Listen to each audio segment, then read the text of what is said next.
Hello everyone, welcome to today's lecture. So today what we are going to do is, today we are going to discuss about the topic risk assessment and internal controls.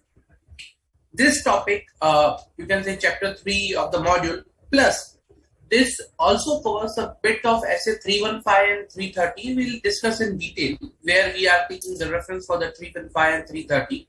Okay, but primarily we will be focusing on two major areas. That's a risk assessment. What is the risk assessment? How risk assessment is done? Okay, what are the things that it is required of prerequisites, for a risk assessment, components of risk. So we'll understand in detail.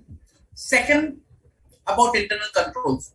How can we have a control framework, a good control environment, different control models, control environment frameworks, COSO, COBIT, condition of control. So we'll see all those things, plus types of control, how to assess the control. So on some areas we will see all these things today. Okay. As usual, guys, before start, I go into the detailed topic. I explain various things about the topic. What I'll be doing is I'll be asking you few things just to understand how much of the you understand about this particular topic. Let's say, for example, risk assessment. So, guys, just to understand, what do you mean by risk assessment? So, explain, like, in just a few words, try to explain it or provide the answer. What do you mean by risk assessment? Or what you learned about risk assessment till now? And let's make this bit of interactive. That will be more helpful. Yeah.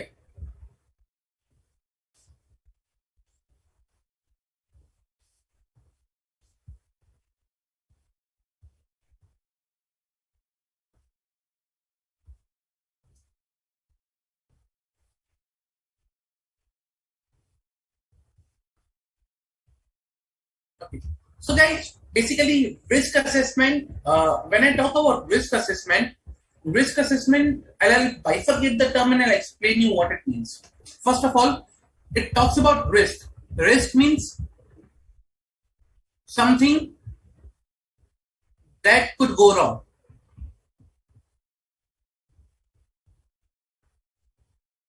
That's a particular risk I'm talking about. Like anything that could go wrong in a particular process, activity, control, that is a risk. And when I talk about assessment, is the identification of what could go wrong.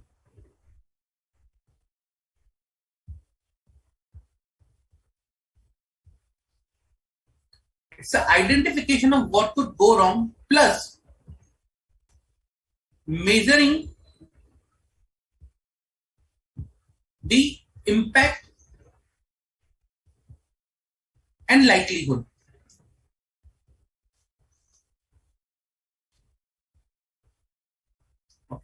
Measuring the impact and the likelihood. Now, that is basically a particular risk assessment process. Correct, Shiva? Assessing whether risk is there and if yes, assessing its impact. That's the risk assessment, sweet, short and simple. Okay. Now, when I say what could go wrong, let's say, for example, I will take one process.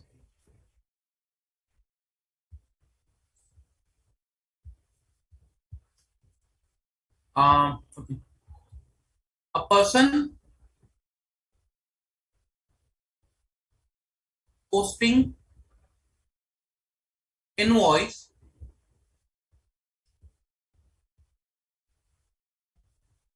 into ERP. Okay, a person is posting invoice into ERP. That's a process I'm talking about. This is a process.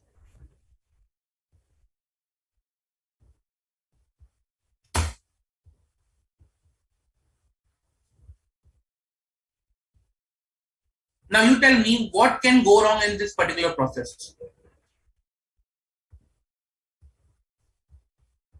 What can go wrong in this particular process? A person is posting invoices in ERP into ERP. That's a simple process. Like today, I get the invoices, I post into the ERP. That's it. So what could go wrong in this particular thing? Come on. Pretty simple. There is nothing difficult in this. Just you need to identify what could go wrong in this particular process.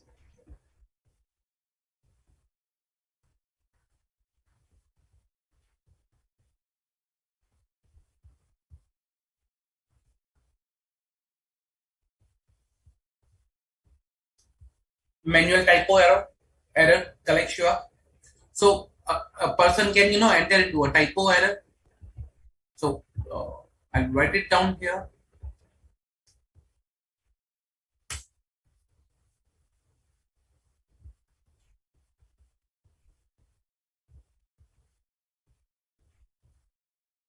A manual error, typo error.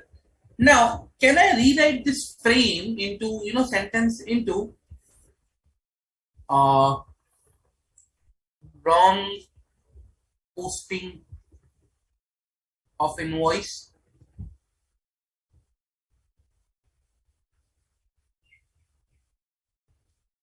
Wrong posting of invoice. Can I rewrite this? Yeah. Reason because if a person is manually, if there's a typo error, means there's a wrong posting of invoice. Okay, so I just rewrote the answer, that wrong posting of invoice. Okay. Or instead of wrong, I can use the word inaccurate. Inaccurate posting of invoices. That's the risk. What could go wrong? Any other example, guys? What can be the other risk over here?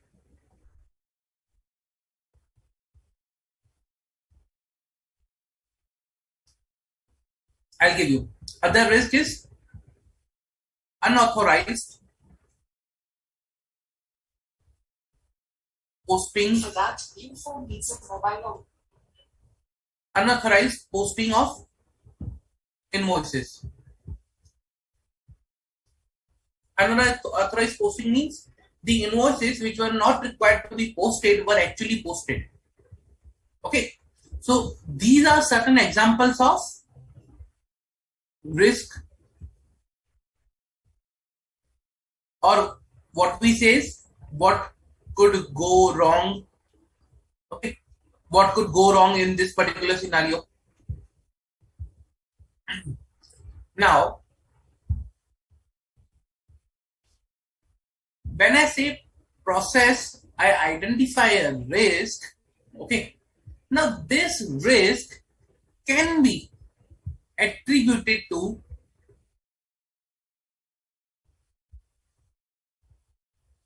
a single assertion. Okay, this risk can be attributed, or can be connected to a single assertion. When I say single assertion, that means you might be aware there are financial level statement assertions we have already studied. So just to again give you a summary about the assertions.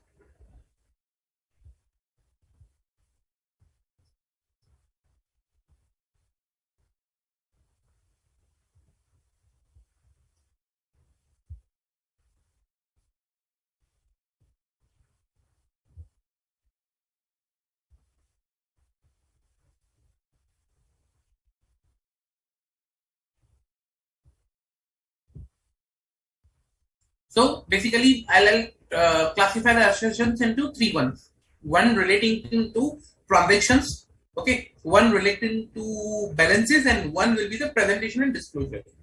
Okay. So for transactions assertions will be occurrence, completeness, accuracy, cutoff, classification.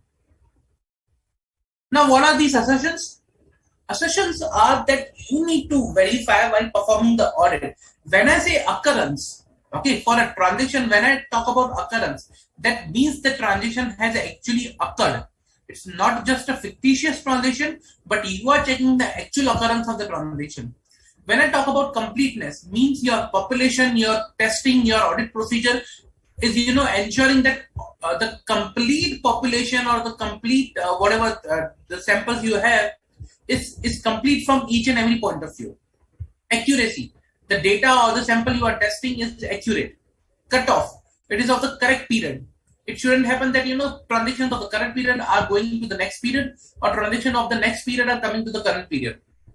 And classification, that is something transactions are appropriately classified into the relevant account. Let's say, for example, your revenue expenditure should not be classified as a capital expenditure. Some sort of on the same line. That's something classification. Now, when I say assertions, means these are the parameters, that sort of parameters you need to verify or you need to satisfy rather when you are performing the audit. Okay, so your data should satisfy these parameters, or you can say assertions. Okay, now this was related to transactions. Another is balance at period. Okay, for them, the first one will be existence. Why? Reason, because when I talk about balance at the period, it will be existence, because you, like for accounts closing balances, you will check whether they actually exist or not. For transaction, the way you check occurrence, for the balance we check existence. Then rights and obligations.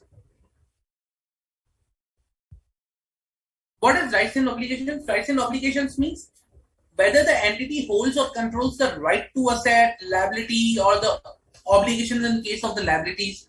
So whether the entity has appropriate rights and obligations pertaining to that asset or liability. I'll bring this rights and obligation below. Second, completeness. Whether the assets and liabilities are, appropriately complete and shown appropriately. At times, undisclosed liabilities are there. So, completeness from that point of view. Then, valuation and allocation. Valuation and allocation is just like, whether your asset or liability is being appropriately valued. So, valuation refers to the valuation of the asset or liability. Now, the third category of assertions are presentation and disclosure related. These affect the presentation and disclosure.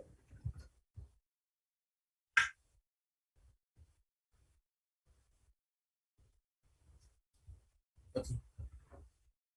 First one, occurrence, rights and obligations.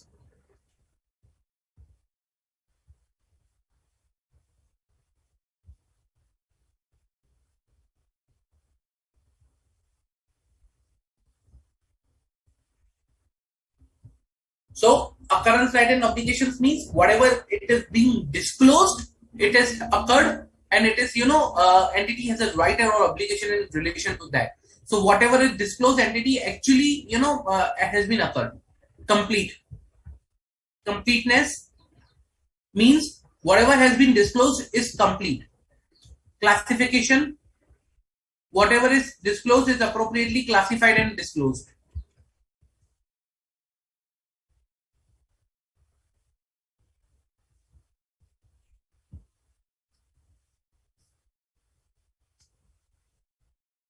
Accuracy and valuation means the items which are disclosed are accurate and have the appropriate valuation. If you see, presentation and disclosure is nothing but the combination of transaction and balance at period.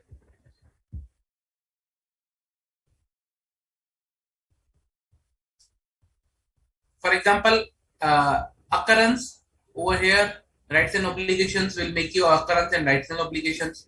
Completeness will make completeness. Classification will make classification and valuation will make your classification and accountability, understandability. Accuracy and again valuation will make your accuracy and valuation. So by this way, presentation and disclosure is combination of your transaction and balance sheet period. Reason because presentation and disclosure, when I talk about presentation, it's presentation of transaction and balances only. That's why it's a combination of both. Okay, so I was talking about attributes to risk attributed to a single assertion level. When I say inaccurate posting of invoices, now there can be two risks in this particular area at the assertion level. That is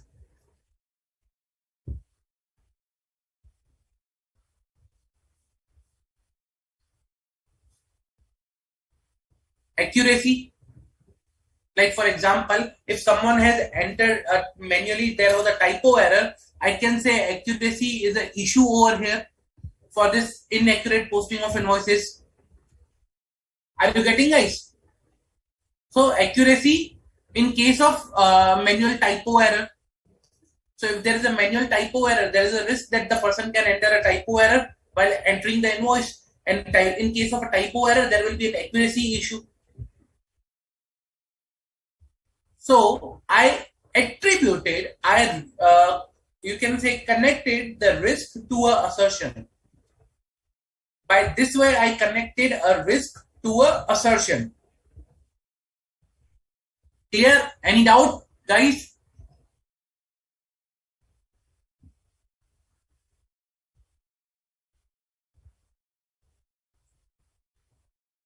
Any doubt, guys?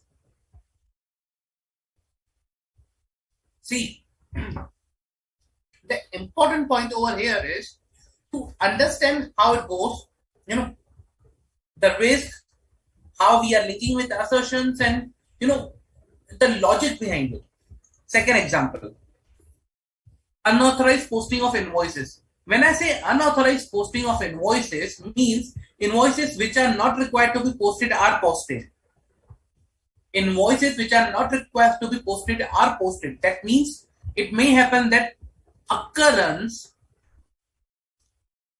is an issue, that invoices which are not genuine are being posted, unauthorized posting of invoices. So occurrence can be an issue. Again, what I did is I just connected the risk with assertion. Clear? Okay. Now I'll write one risk. I'll ask you guys provide which assertions can be can be related to this.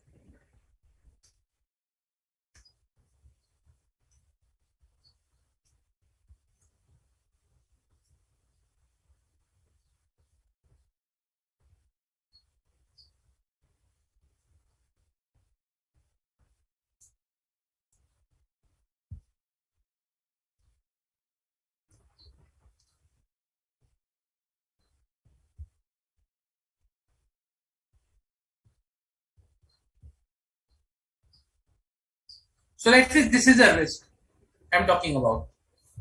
Okay, fictitious invoices posted into system. Which assertion you think can be related with this risk? Come on, guys. Pretty easy.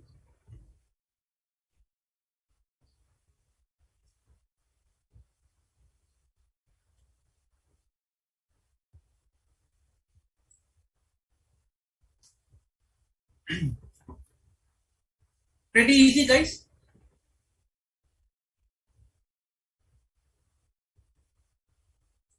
Correct, Shiva.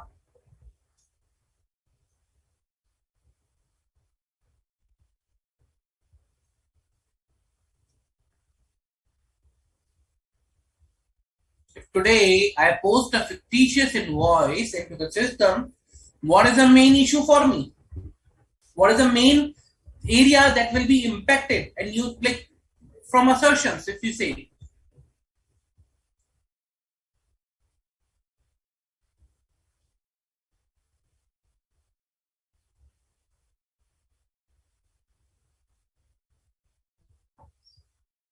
See, we'll try to understand the topic practically. Reason because it will provide you a greater level of clarity about the topic instead of I just provide the theory. That's not going to work because this requires a understanding at the practical level also, at the logical level also. So I'll request all of you guys to participate and to try to answer the questions reason, because that will enhance your understanding about the topic.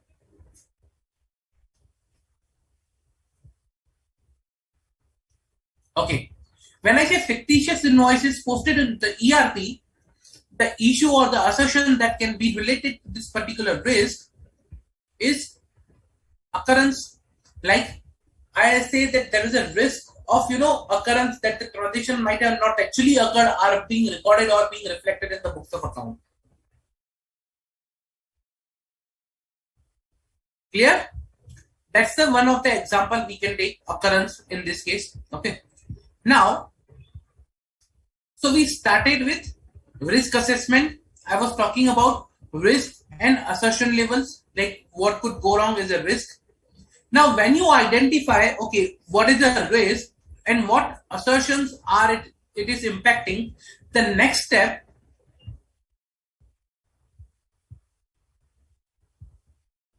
this step is known as identification of risk.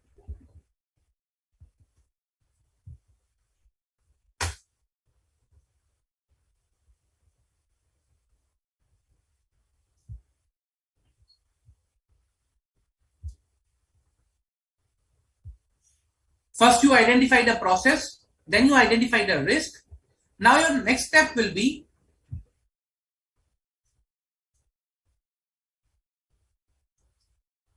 okay. Now I understood a risk is there basically.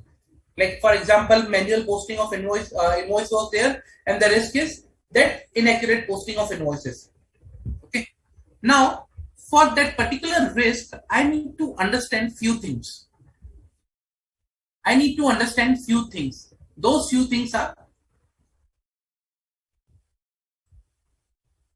what is the likelihood of occurrence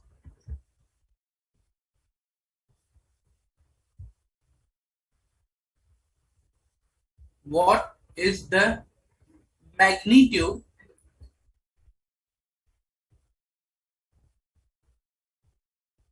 of impact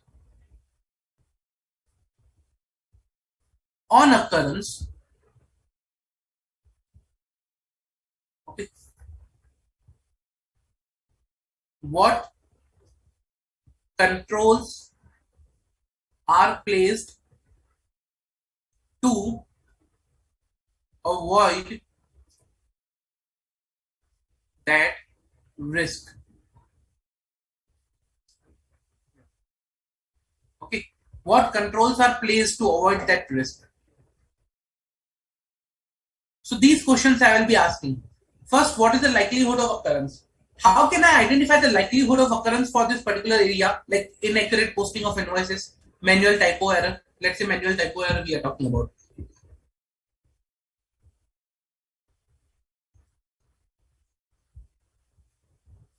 How can I identify likelihood of occurrence?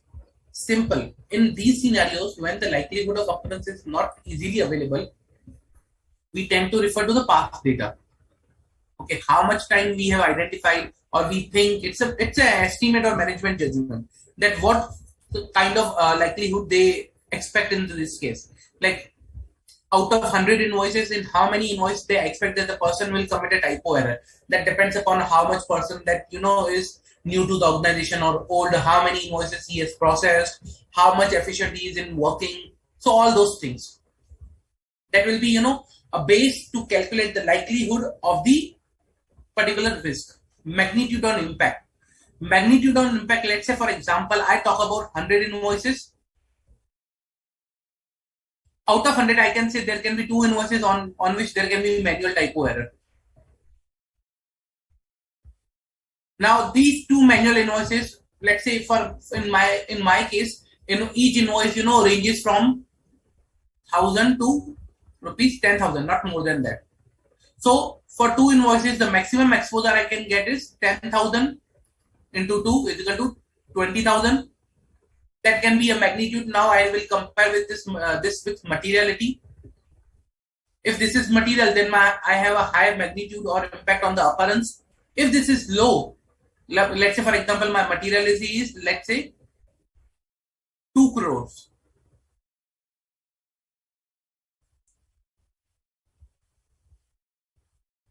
Okay.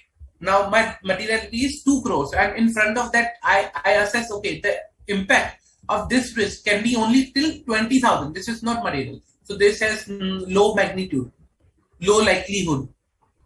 Or let's say, for example, out of uh, 10,000 invoices, there are chances that 2 invoices can go wrong. So low likelihood, low magnitude. And what are the controls that are placed to avoid that risk, basically? Okay, so these are the questions I will ask and I will assess the risk. I will ask and I will assess the risk. That's the summary of the risk assessment that we are going to see now. Clear? Any doubt?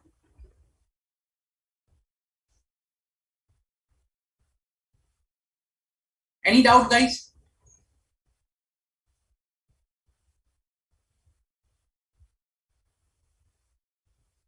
Okay.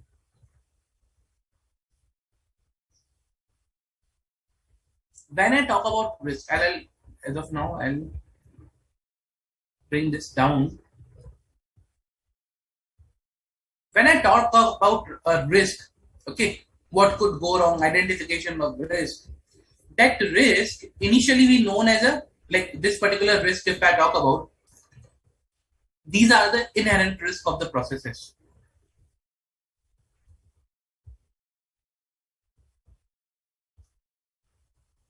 These are the inherent risk of the processes. Inherent means assertion, which is already we can say that susceptible to a misstatement, and that could be material individually or when aggregated with other misstatements. For example, fictitious invoice, manual typo errors. Okay, inherent risk is can be at financial statement level plus at the assertion level. It can be both. When I say financial statement level, means financial statement can be wrong. A particular line item in the financial statement can be wrong. That's a risk at financial statement level. When I say inherent risk at the assertion level, that we already saw the above examples here. These are the inherent risk at the assertion level. Okay. So, what are the inherent risk means? The risks which are already there in a particular process, we can say them an inherent risk. Okay. For example, you can say there can be multiple examples with respect to the risk like we saw right now. So these can be a part of inherent risk.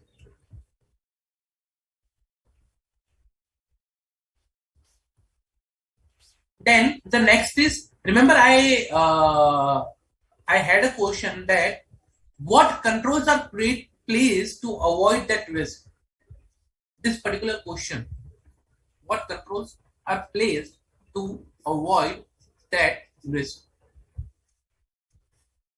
Now, this question becomes and answers your second risk, that is control risk. Control risk is that how much of the risk that controls are able to mitigate. I have one example. Let me show you.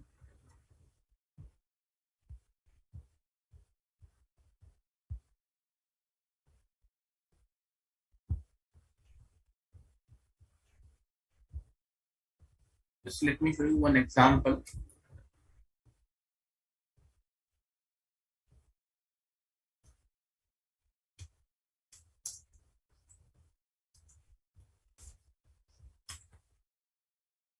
It's a diagram, basically. And sorry if it is not that much good.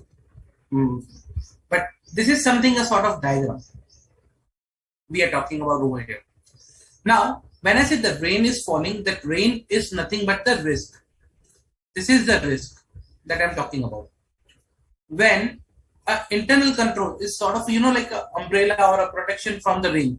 So sort of protection from the risk. That risk should not be, they should not get materialized. So when, let's say for example from umbrella, let's say if there are holes in the umbrella, so that is something, internal control deficiencies, or we can say that's the particular control risk we are talking about, that the umbrella will not be able to stop the rain.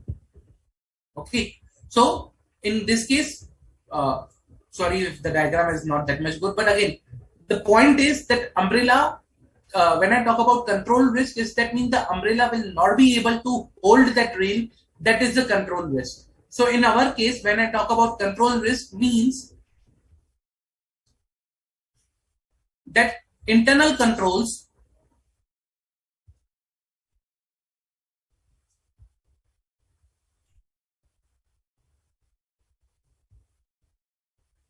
will not prevent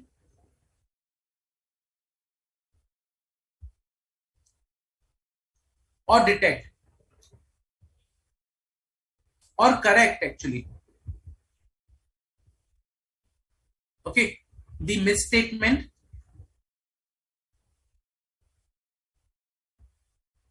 on a timely basis.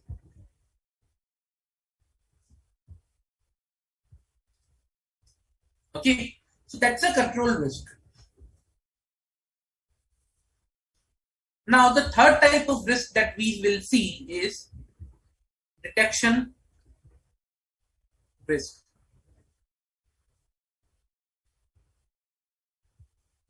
Detection risk is nothing but that an auditor will not be able to detect a material misstatement. An auditor will not be able to detect material misstatement. Okay, so that's a detection risk. Okay, now inherent risk, we saw the examples, the risk present in a process, you can say.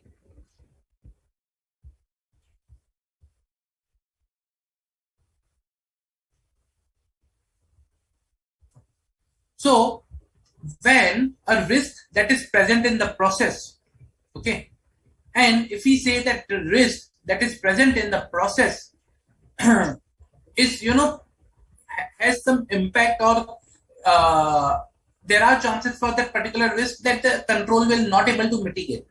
So for example, in our case, let's say for example, manual typo error. So what we are saying is this, there is a inherent risk of manual typo error. Now this manual typo error, we are saying that there is no control, or the control placed, there are chances that the control will not detect this type of error. In that case, what will be happening is that risk means, understand that here, I'm saying there is a inherent risk. Okay, for inherent risk, there are controls. So to stop the inherent risk, there is a control in place. There is a control in place to stop the inherent risk. Let's say, for example, this is the control that I have built. Okay, now inherent risk. Now to stop this risk, there is a control in place, and still, if I expect that there are holes in this control because of which the risk will pass, okay, the risk will go, then this is a control risk I'm talking about, that there are holes that will allow risk to pass. So these two together means there is a risk that will be passing through my control, will together will be known as a risk of material misstatement.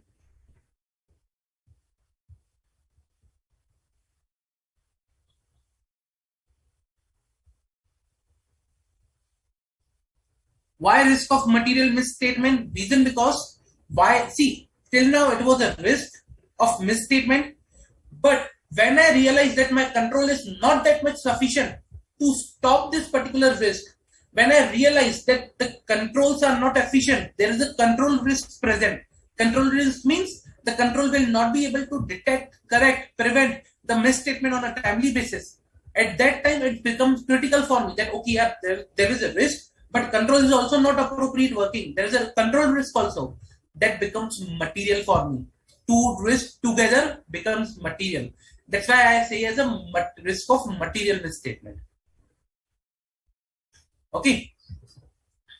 Now, again, so once there is a risk of material misstatement till this, okay, whatever risk is coming till here, this is risk of material misstatement.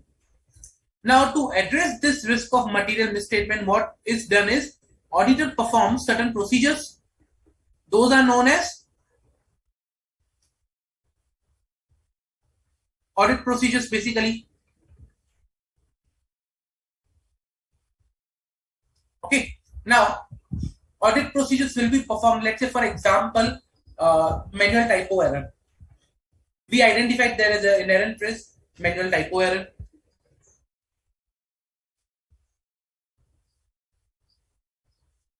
We identified there are no controls or appropriate controls are not placed to stop this risk. Now, auditor will draft some procedures to identify manual typo errors. But again, due to inherent limitations of the audit, or due to some nature of the audit procedures, I say there is a detection risk. Detection risk means that the audit procedures will not be able to identify this error or this problem or this misstatement appropriately. So detection risk.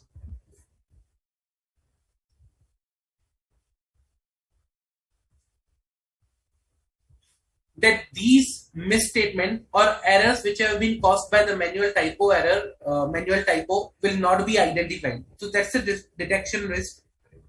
Now, when I say detection risk, means something has not been captured or identified or corrected, that will directly impact your financial statement, and on the basis of that, you express opinion. Now, you are expressing an opinion on the financial statement saying that, okay, this financial statement is appropriate. You are saying that financial statement is appropriate. Okay, you are expressing an opinion, but there is a risk that there are certain items of manual typo which are not still rectified or even detected. That means the expression of the opinion can be wrong. The expression of the opinion can be wrong, and that will become altogether audit risk. That your expression of opinion can be wrong.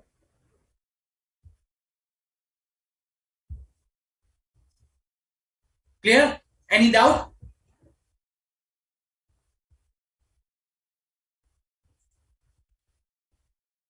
So mathematically, how it is written is inherent risk, okay, into your control risk is risk of material misstatement. And when you multiply risk of material misstatement with the detection risk, you get audit risk. Mathematically.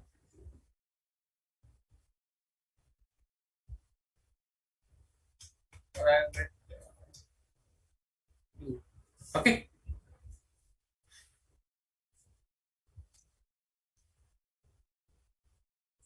Now, we understood the assertions, we understood the risk. Okay. Now, generally, what is this? Like the first step is for the risk assessment is the identification of the risk. Okay. So what we do is first we identify the risk. What risk is present in the process? What we do is for identification of the risk, we assess the significance of the risk. Okay. Its impact of its occurrence. We determine the likelihood, as I said, as I already discussed. Okay, then I document the effect. I consider the impact on each assertion. So, for example, when let's say for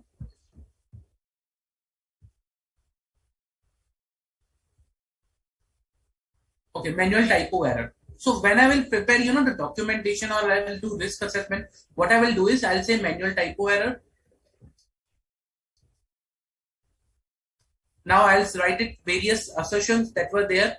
Okay. So what assertions I discussed? Let's say for example, it's processing of invoice. So transaction. So occurrence, completeness, accuracy, cutoff, and classification. So first I will assess, okay, what can be the impact of manual typo error on occurrence? Yes, there can be an impact that there can be an impact, but that will be not that much material. So for example, manual typo error, what will be? There is an invoice, but you are posting it wrong. So occurrence will not be an issue because transaction has occurred, just you are posting it incorrectly. So that might not be, that much impact on the occurrence. Second is completeness. Again, I'm posting a transaction. All the transactions which are required to be posted are being posted, but that cannot be, say if there is an issue on the completeness. Reason because I may be posting the transaction, but it's incorrect. So completeness will not be an issue. Accuracy, we saw, yes, that will be an issue. Cutoff, if it's a typo error with respect to the date, yes, then that can be a cutoff issue also. But that I need to assess based on, let's say, for example, cutoff will also be there because a typo error on the date will make it cutoff issue. Classification, yes, classification can also be issue. Reason because if I make a mistake, but selecting the type of expense, there can be a classification issue also. So all these assertions can be linked to this particular type of risk. Now, once I'll identify, okay, which all assertions are impacted, I'll document this first of all. Okay. Then I'll understand, okay, the impact of this particular risk on each assertion, which is the majorly impacted, or which assertion has major impact, accuracy, cutoff, classification, or all. It can be the scenario that all three has same level of impact. So that depends upon transaction to transaction or type of risk. Okay. Now, once you prepare this whole document where you mention, and actually how it is prepared is I'll tell you.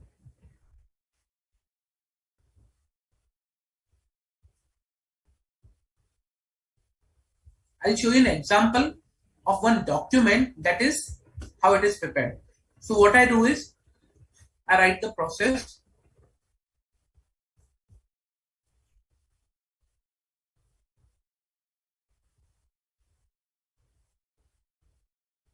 Then I identify the risk in that particular process. Okay. Once I identify the risk, I actually write down the assertions, relevant assertions to which it is impacting. Occurrence, completeness, accuracy, cutoff, classification.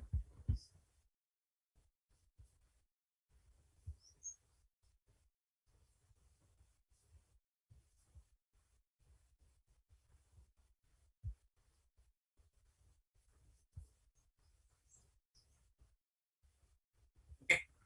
Then I note down the likelihood of occurrence of that particular risk, magnitude of impact when it becomes materialized. Then I write it down. Okay, what is the control that is placed? So control description that is placed to mitigate this particular risk. Okay. Then the next area I write it down in that particular, documented way is the same these things.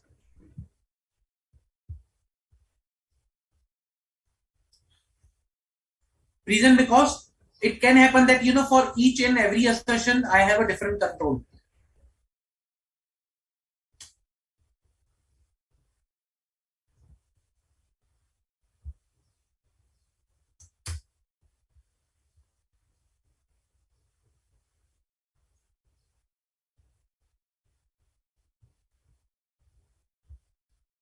So it may happen that for each and every assertion, I have a different control. So this control is targeting which assertion, basically. So I prepare these kind of tables, and once I say that, I'll add one more column.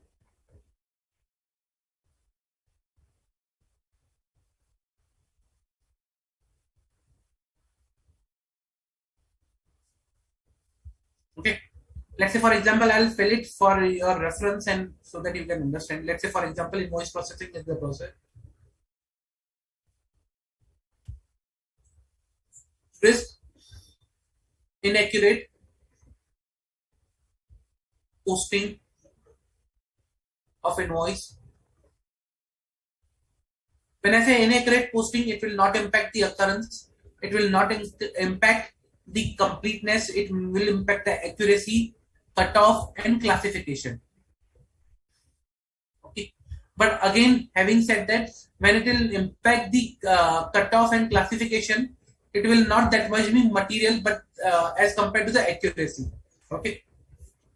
Likelihood, as I said, let's say for example, I'll revise this. So out of 10,000 transactions, I expect that there will be 100 transactions which will be incorrectly processed. I'll say low likelihood of occurrence because the person is experienced or whatever reasons. Impact, magnitude. So last time I measured the magnitude of 20,000 in front of 2 crores, but let's say for example, I'll say 100 into 2,000, 20,000, and accordingly it has a magnitude of, again, low. Hypothetical example, not let's say low, let's say medium. Okay. So likelihood of occurrence is low and the impact is magnitude of impact is medium. Now what I will be doing is I will be applying a control. Let's say I'll assess first of all whether there is a control present in the organization which is stopping this. There can be one. All invoices are reviewed by independent person before getting posted. So all invoices are reviewed by independent person before getting posted. So this is one control which will ensure that manual errors are not there. So again, this will address my accuracy, my cutoff, my classification.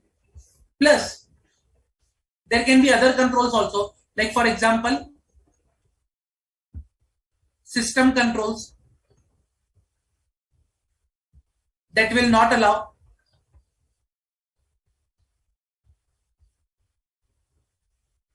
posting into future or past dates. Let's say for example, a person was incorrectly posting the invoices, or there was a typo error. Instead of 2022, he by mistake entered 21, but there are system control in place which is not allowing that person to post the invoice into some other period. So it will address only cutoff thing. Or there is one control, again system control,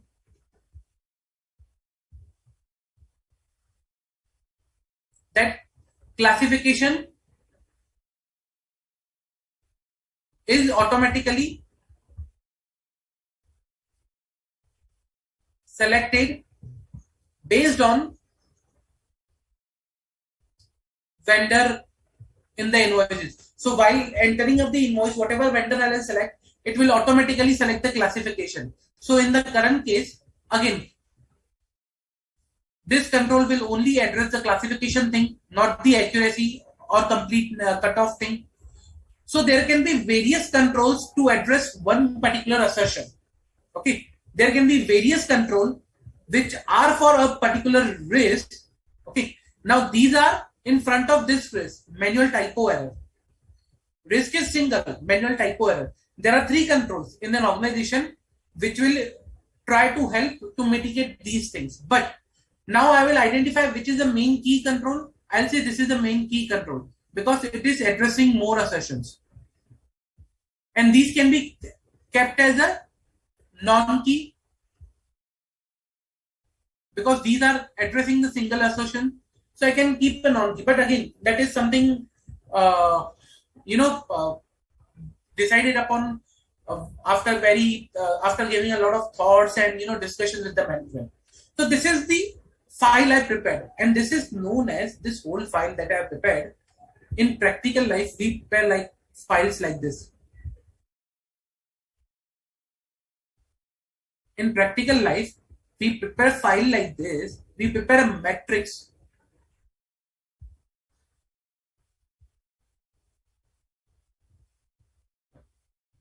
Down a bit.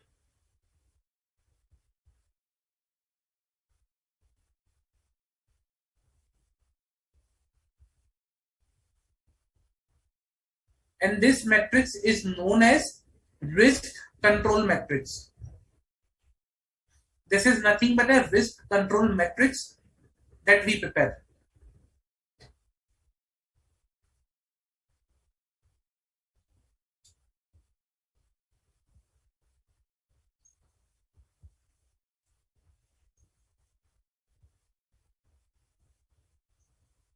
Example of risk control matrix, or we call it RCM. That in front of each risk we have one control assessed. Okay, clear?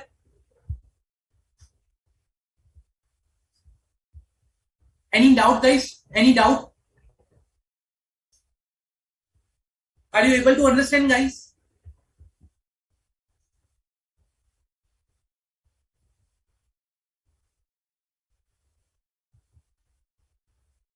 Okay. So this approach, okay, when I identify which risk is there, I identify whether the risk is low, medium, or high. I identify the assertions which are getting impacted by the risk, and accordingly I check their controls, which controls are placed on the risk. Then, let's say for example, I identify there is a risk, but there are no controls. I'll try to cover that risk by having appropriate audit procedures in place. Okay. Now, if I extend this file, okay, if I extend this particular file, which I have kept it here, like I'll copy this file format,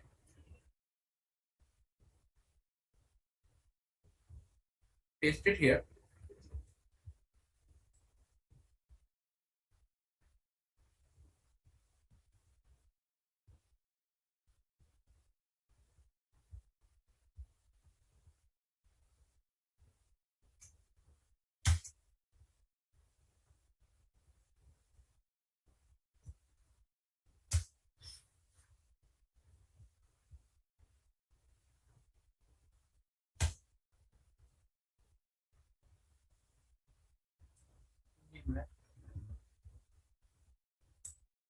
Okay.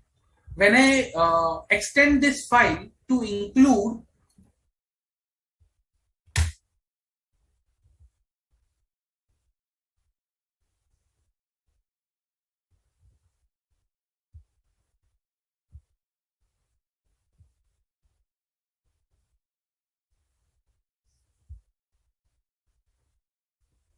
so if I include audit procedures for each risk that I will be performing, means that first I analyze the risk, then I analyze the controls. Now the next step is I will be analyzing which audit procedures I'm going to perform, or what is the audit procedure I'm going to perform to address this risk. Substantive, approach. Okay. Let's say for example, for this particular risk, inaccurate posting of invoices, what I'll be doing is I'll be testing, let's say for example, 100 samples of invoices to ensure the accuracy, cutoff, and classification of invoice. I will perform audit procedures to ensure this particular thing. And again, I will say, okay, which assertions my audit procedure is targeting. Let's say that the risk was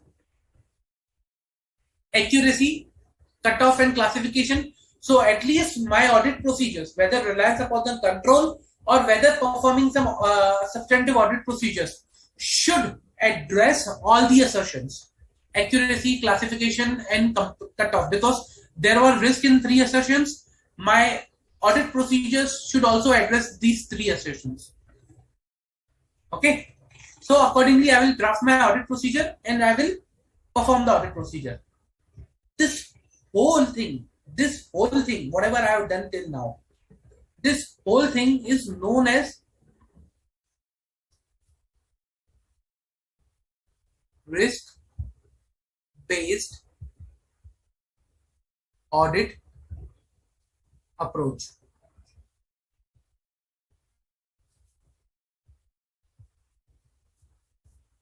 This whole thing is known as the risk based audit approach.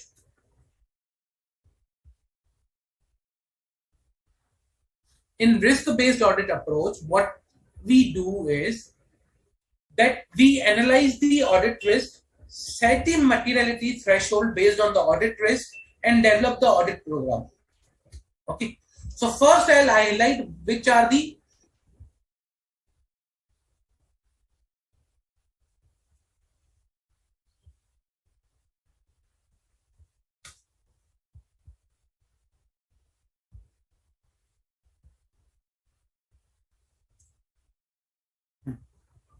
in risk-based audit approach, what I'll be doing is first step will be I will be highlighting, okay, what are the audit risks present.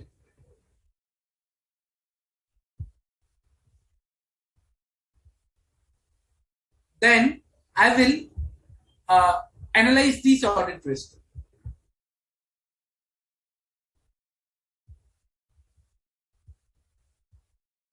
I'll check uh, whether these are material or not by comparing. I will analyze the audit risk by comparing with materiality thresholds.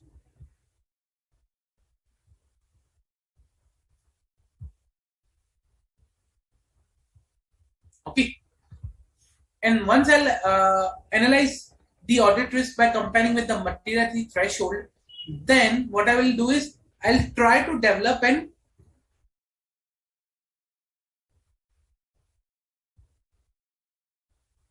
audit program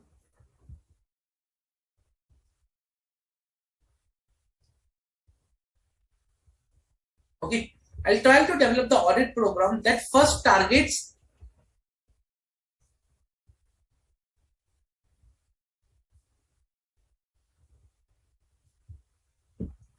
high risk areas and larger portion of the risky areas. Okay, that's the risk based approach to audit.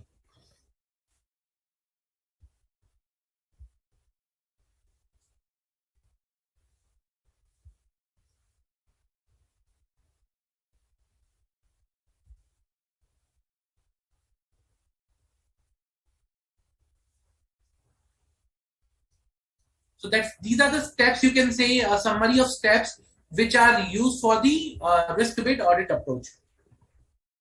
Okay. As I said, I will analyze the risk, audit risk, analyze that what is the analysis, what is the impact of the audit risk on the auditee or the organization or the management I'm talking about here. Before I decide my audit procedures, I'll see whether there is a chance of error or fraud. Okay. Now again, when I say risk over here, that risk can be of two types. Risk of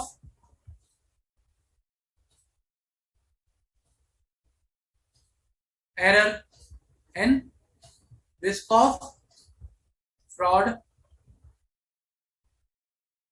we call it ROE and ROF, risk of error and risk of fraud. Why? Reason because risk of error is of lower magnitude at times, but risk of fraud is of higher magnitude. No, people will not try to do a fraud of very small amount. They will try to do a fraud where the amount involved is big, and frauds always have a big impact on the whole organization as a organizational level basically. Okay. Yeah. So when I talk about this particular step by step process, if I say this particular thing is risk assessment,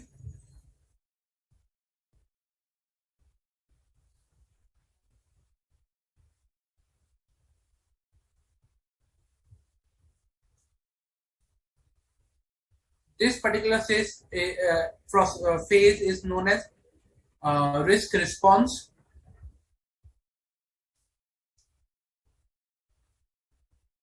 and then after this, once I perform this, develop audit programs that targets the audit risk, I test it and perform test and perform procedures,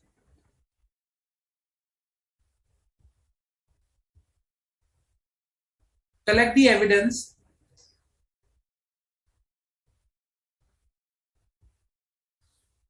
I'll analyze the evidence,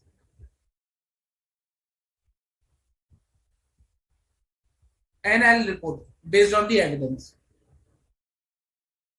And this whole process from testing to reporting, I'll classify as a reporting process of the audit.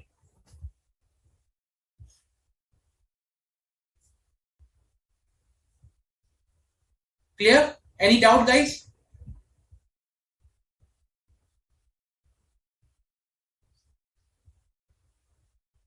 Okay. Any doubt?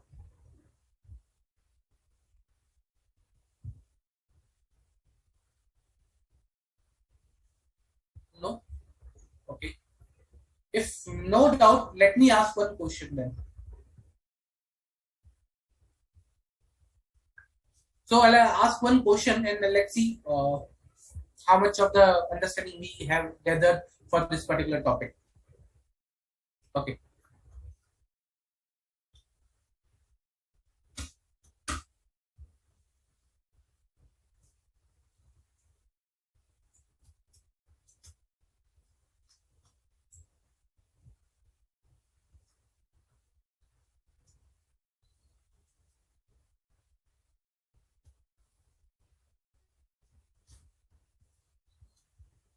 Mr. A,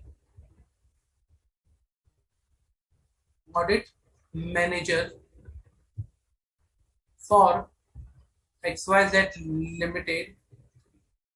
Okay, for XYZ Limited, decided to conduct audit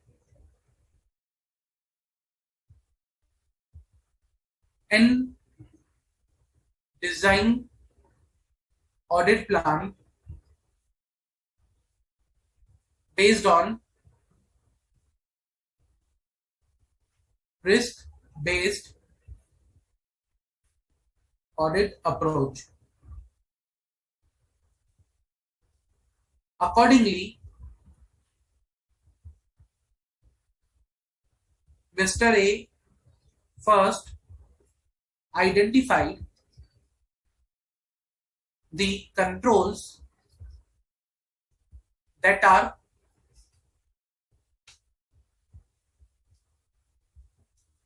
identified by management. Okay, controls that are identified by the management and classified as key controls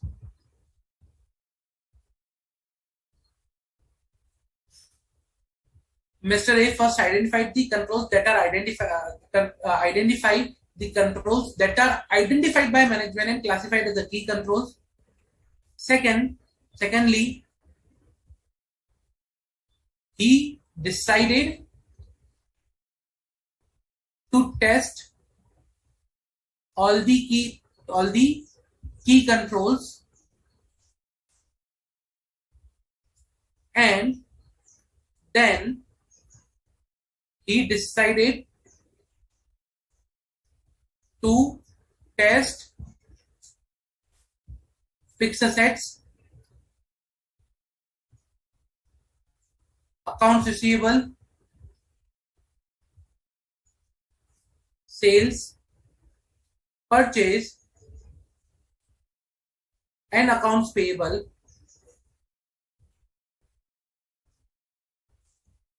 during substantive uh,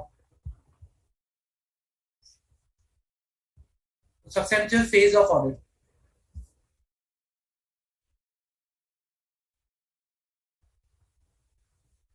Now, kindly guide whether the approach of Mr. A is correct.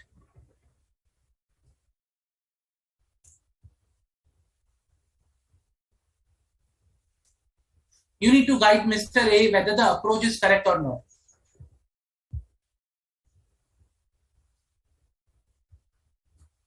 Pretty simple. So the question goes like, Mr. A, audit manager for XYZ Limited, decided to conduct audit and design audit plan based on risk-based audit approach. Accordingly, Mr. A first identified the controls that are identified by management and classified as key controls. Secondly, he decided to test all the key controls, and then he decided to test fixed asset, accounts receivable, sales, purchase, and accounts payable during substantive phase of audit. Now you need to guide Mr. A whether this approach is correct according to the risk-based audit approach or not.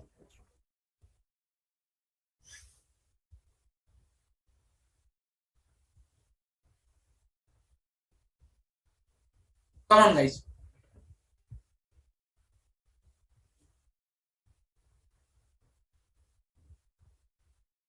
Pretty simple.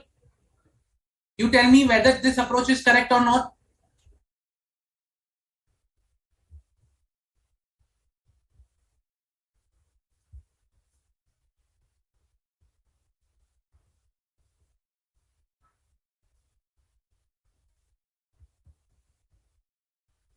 Come on, guys, waiting for your answer.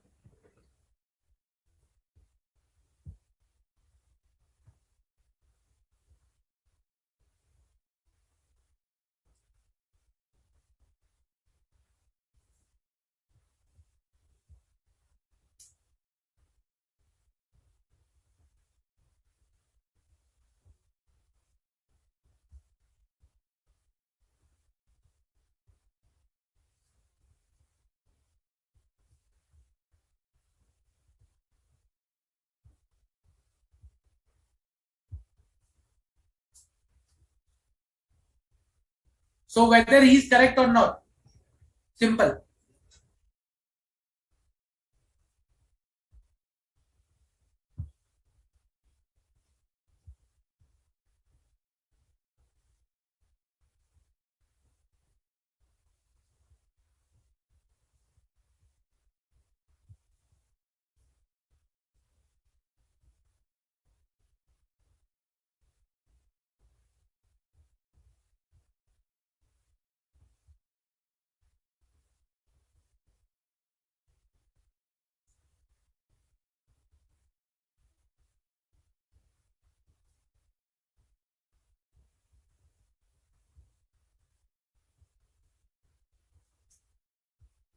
So here we need to just identify whether the approach that is followed by Mr. A is correct or not.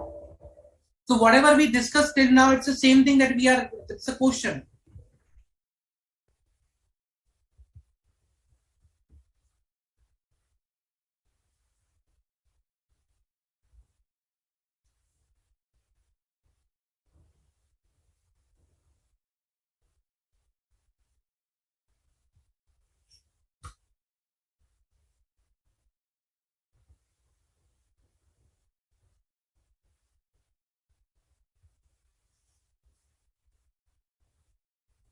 So, okay,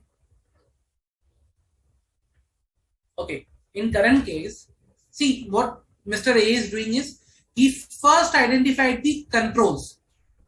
Okay, he first identified the controls and he then decided to test all the key controls. Then he decided to test areas during substantive phase. Now, if I talk about risk-based audit approach, first step is identification of risk, and then you identify controls placed for risk, and then you uh, plan your audit procedure that is substantive. Here, the first step that is this is missing. Okay, this first step is missing, and hence the approach that is being followed, the approach that is being followed by Mr. A is incorrect, is not correct. So, approach is wrong. Mr. A first should identify the risk, then the controls against that risk, and then the substantive procedures. And the another example I'll discuss with respect to the one question is that even in the substantive, not all areas are required to be tested. But again, when I say risk-based approach, the areas which are material having material risk are required to be tested, or we need to design audit procedures for those particular areas. Clear?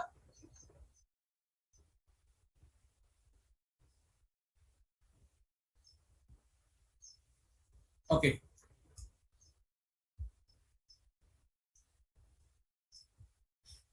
Second question. Mr. A, audit manager, decided to perform risk assessment and try to identify the risk in each process. After identifying the risk in each process, he did not attribute the risk to the financial statement assertions. Rather,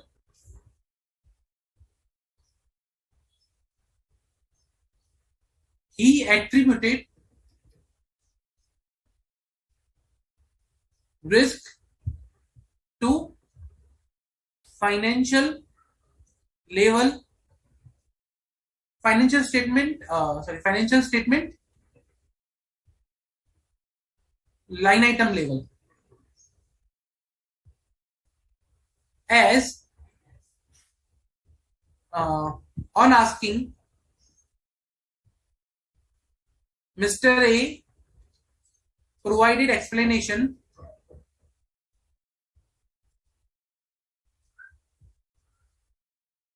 that risk based audit approach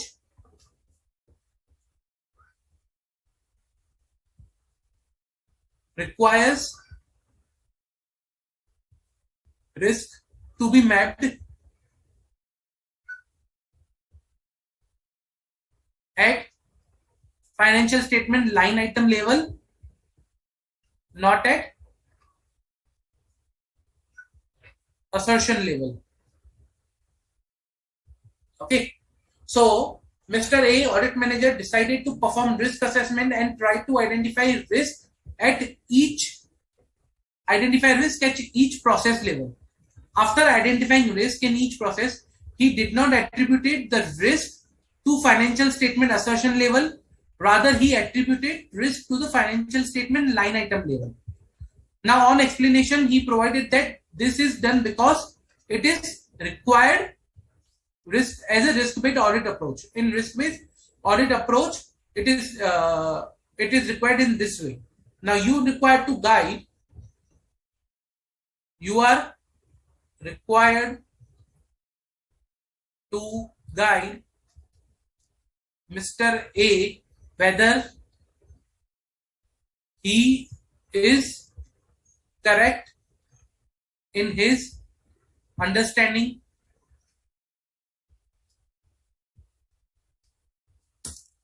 Simple. So you are required to guide Mr. A whether he is correct in his understanding or not.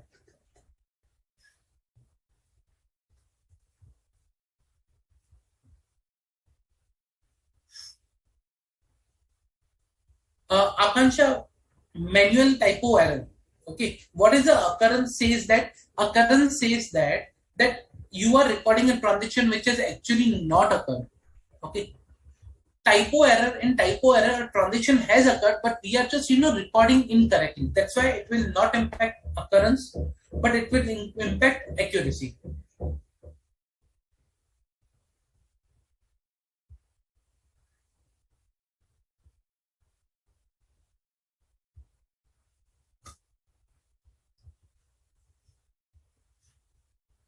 Come on, guys. Mr. A is correct or not? If not, then why not?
Come on, guys. Pretty easy.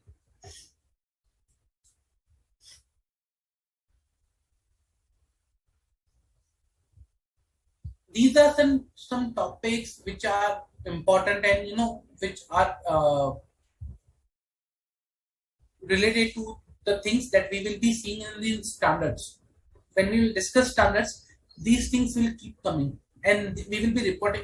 We will be again and again discussing these terms. Correct, Shiva? Okay.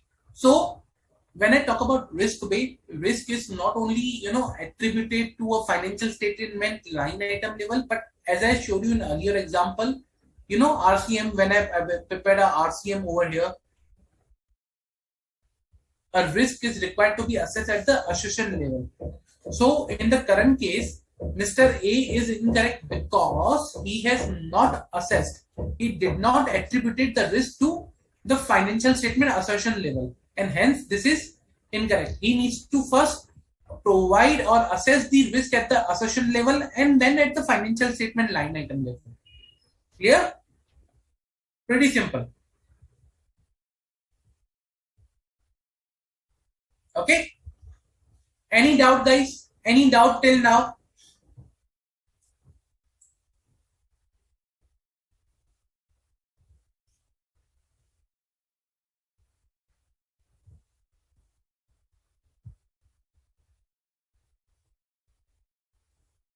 Any doubt, guys?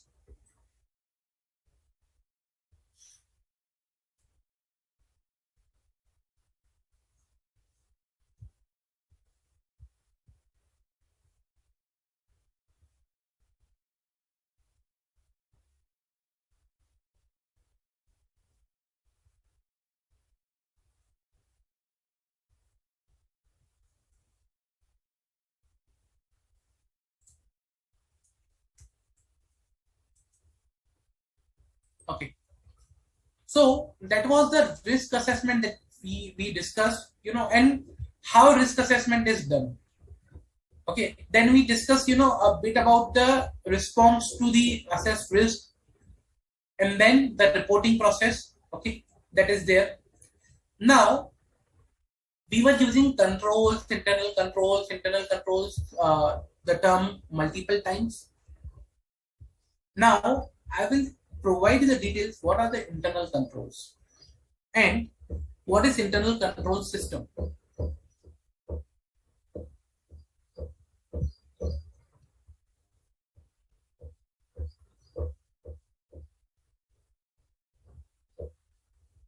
Okay, internal control. When I say internal, it's something that is within the organization. Okay, that is something within the organization, internal part of the organization, or rather, not organization. I can also use the word process. So something that is part of the process or organization. Okay, part of the process or organization.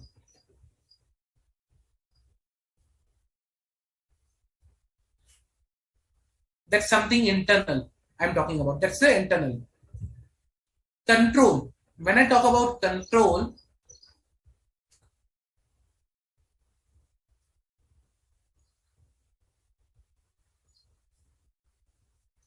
so control can be, if I mean a control, that is something to basically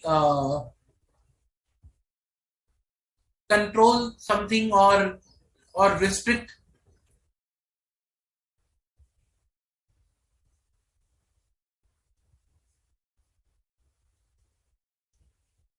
Okay, so when I say control, that means to control something or to restrict something. That is basically control term. That is,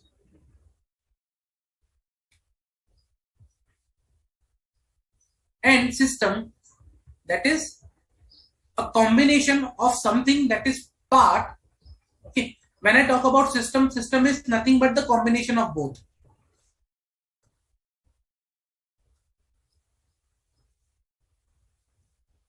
So when I say system, that is something that is part of an organization or a process which is drafted or made to stop or restrict something, and that has been implemented throughout the organization. That is internal control system.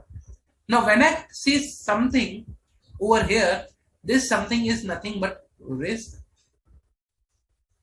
When I say something over here, this something is nothing but my policies and procedures. Okay, so when I say internal controls or internal control system, that is policies and procedures embedded into the process,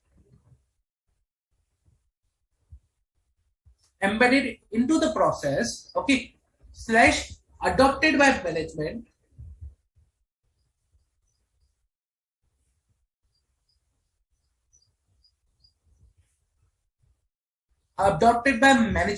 of an entity which assist in achieving management's objective.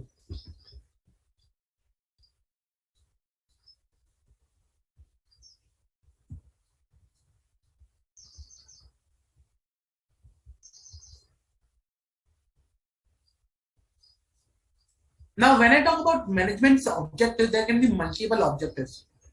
Okay, there are multiple objectives of the management. I'll write it down certain.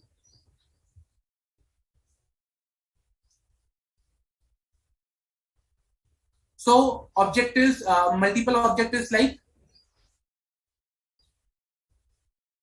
appropriate working environment,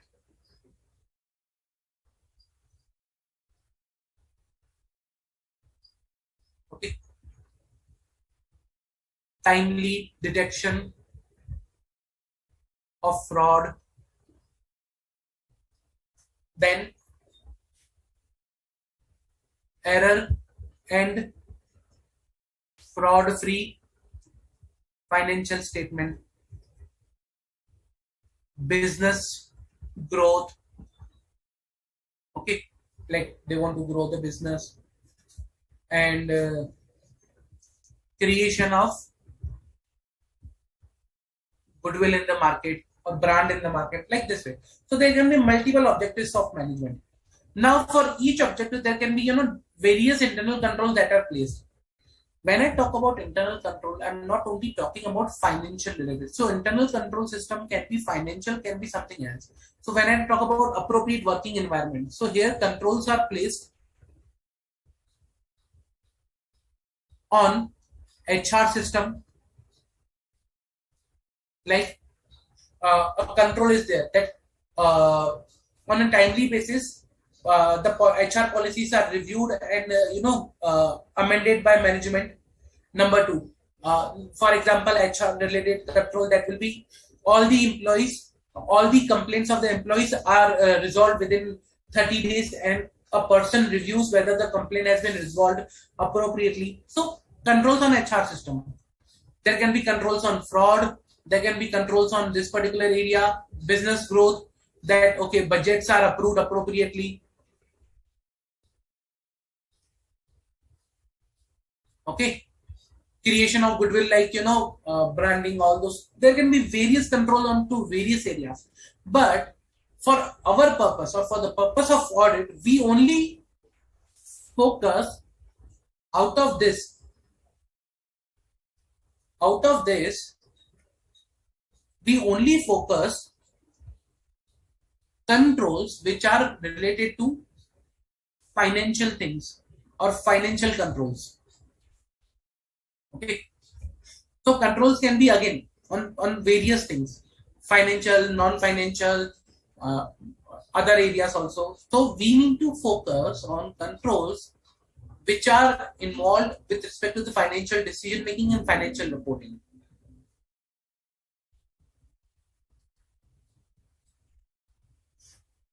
Okay, so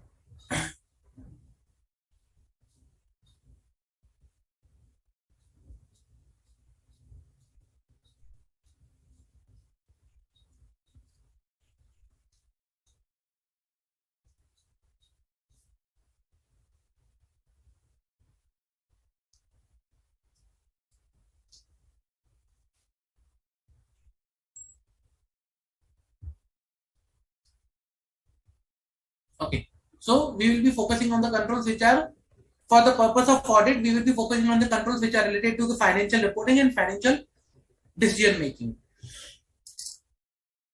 Okay, so that is something we will basic about internal controls or internal control system. Clear? Any doubt? Good. Let's do one thing. Let's take a break, 10-minute break, and we'll gather quickly after the break and we'll continue the topic. We'll try to solve as much as question as possible to understand the topic practically. So my focus will be on practical, or discussing the questions more than the other part. Okay? Okay. Let's catch up in 10 minutes.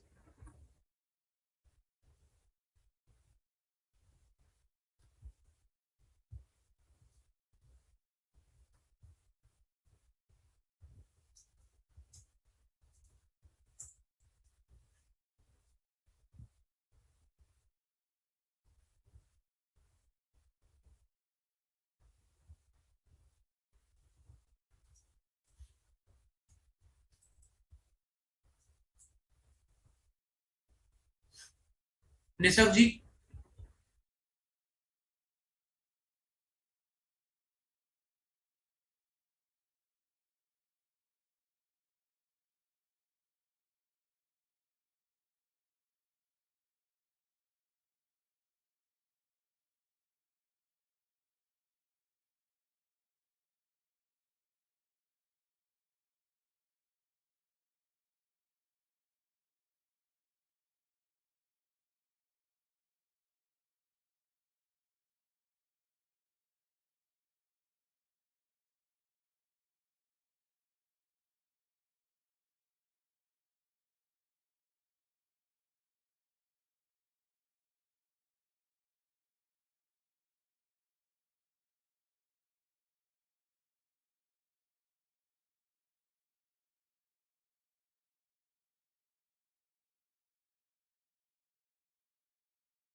Harshit question cover करना है.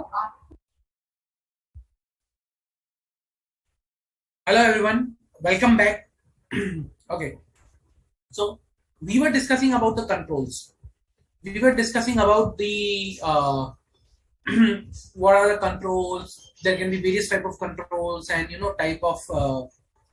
So basically, see, as I discussed already that we will be reporting, we will be concerned more to the financial reporting or financial decision making controls. Okay, let's say for example, when I talk about a control, what I evaluate is how they were applied, whether they were consistently applied or by whom they were applied. Okay, how they were applied, whether they were applied consistently or by whom they were applied. For example, when I say control means a policy or procedure, so whether they were applied continuously, the policy was followed continuously, how the policy was followed, and who followed the policy, who was the person who was following the policy. So these are the certain elements of particular control that we validate for a particular, whether the control is operating effectively or not. But again, there is not only these things, there are multiple areas that we look into for the operating effectiveness of the control. Okay. So there are, as I said, there are other controls, admin controls or controls which are not related to the day-to-day operations of financials. So the scope of the internal control is basically, around the financial reporting and financial decision making, which may include direct and indirect controls both. So financial reporting and financial decision making will include direct plus indirect controls both. Okay.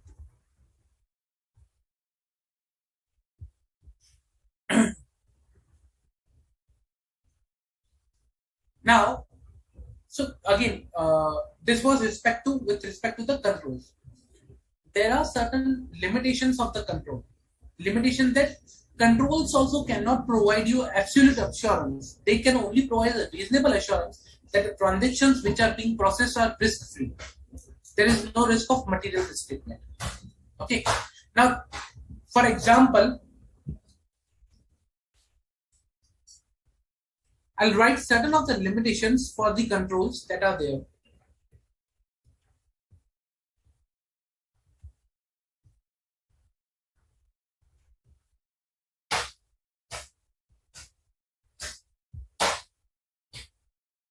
Okay.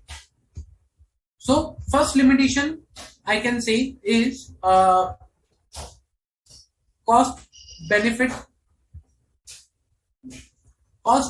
of internal control. Means cost of implementation and benefit derived from the implementation of internal control at times becomes a limitation. Reason because the cost is much higher compared to the benefit that is derived. So for example, let's say the cost to implement, okay, for a particular control is, let's say, rupees 1 CR. Like we are supposed to implement the control, we need to change the ERP, but the benefit derived is only estimated at, let's say, for example, rupees 10 lakhs. Now, management in that case will not go and implement the control, reason because the cost to implement the control is more than the benefit. So management will be at the loss. So that's the one of the limitation. That is, at times we see for the internal controls. Second, human error, or you can say mistakes, and misunderstandings. So while processing the control, if there is a human error, typo error, mistake, misunderstanding, these things also impact the control performance. Then collusion. Collusion is something, meeting with other person and colluding with them and preparing a scheme. So collusion is also a thing by which internal control can be avoided. Let's say for example, in a maker checker control, the maker and the checker both are together. They together decide to carry a fraud. So that's in collusion. Uh, then comes management override of controls. That is, the management is in the position to override each and every control. So management is a person, management is the authority who has planned or placed the control within the organization. They are the policy maker. Okay. Now, if management is deciding the policies and procedures, they have the same power to override the policies and procedures. Okay. So that's why they management override of control is a very big risk, which is even at times not addressed by any of the control. Okay. Now there are certain layers for each category, for each control environment, basically. So if I have to tell you with an example, I'll just wait a minute.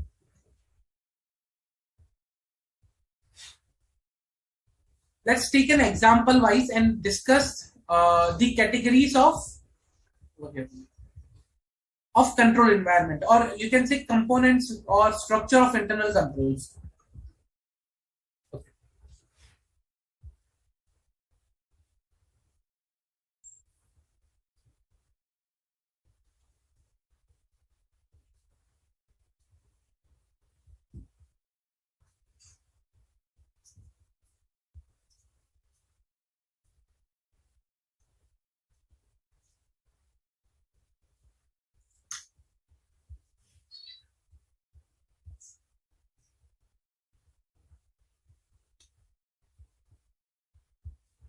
So let's say example, I'll take an example.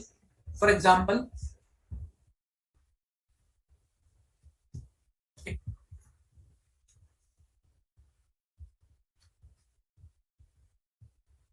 person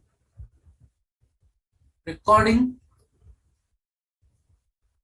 the goods received is the person recording invoices and processing payments.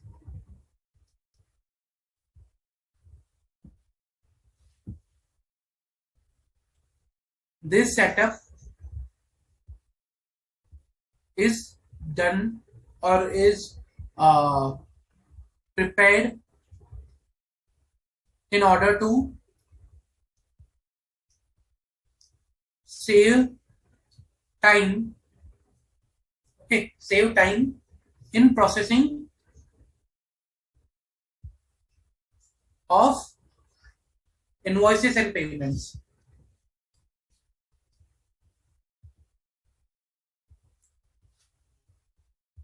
Now, this is a classic example. You tell me what is wrong in this. Simple. What is wrong in this example? I'll tell you there is something wrong and you need to just tell me what is wrong.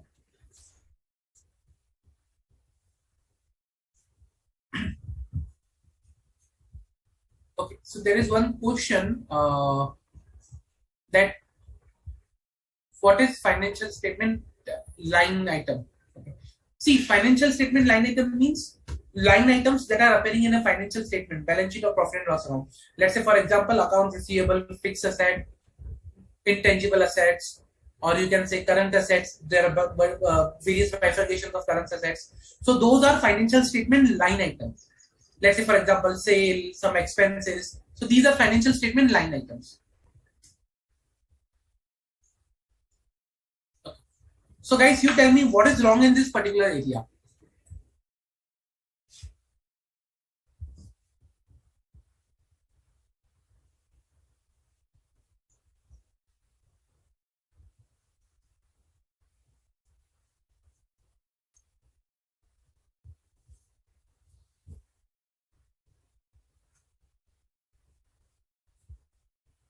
Come on, guys.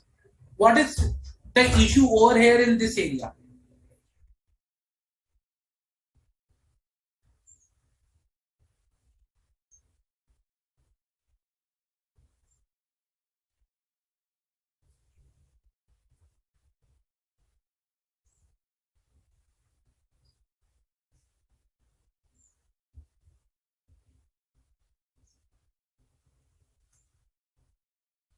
Pretty much easy. Like you need to identify what is the issue over here.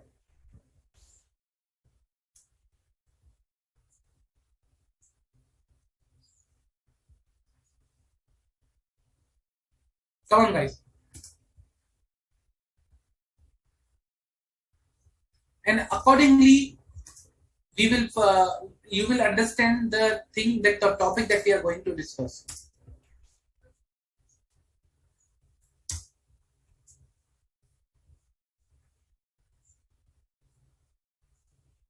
Come on, waiting for your answer.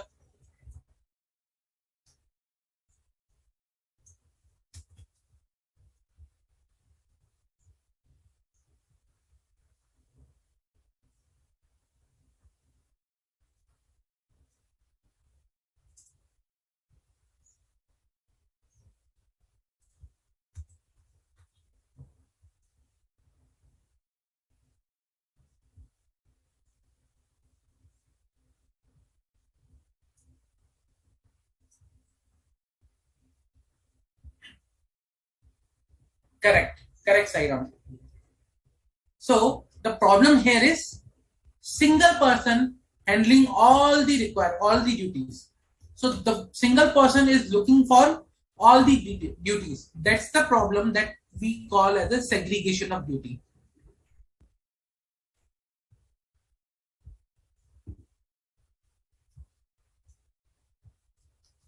This is the problem over here. No segregation of duties. So the first component of an internal control is segregation of duties. So we are talking about the structure, that is structure of the internal controls. The first one is appropriate segregation of duties. Transaction processing, should be allocated to the different person in a manner that no person should carry the full completion of the transaction. Let's say, for example, start to end, no person should be given in a such a way that he should be carrying the full transaction from start to finish. Okay. The purpose is to minimize the occurrence of fraud by the way dividing the transaction between various people. So authorization is someone else, execution is someone else, physical custody should be someone else, maintenance of the record should be someone else. So duties should be segregated and bifurcated between various people. Also, there should be periodic rotation. Along with the segregation of duty, there should be periodic rotation, okay, to ensure that a single person is not, you can say, stick to a single particular uh, task or transaction processing, so that other person, if the first person has made some mistake, on a rotational basis the other person will be able to highlight that thing, or will be able to capture that thing. Or there might be scenarios that, okay, once a rotation happens, we get a new person on the job, he might have a different perspective, the process may improve. So there are various reasons for a periodic rotation. Okay, so segregation of duty, the first one.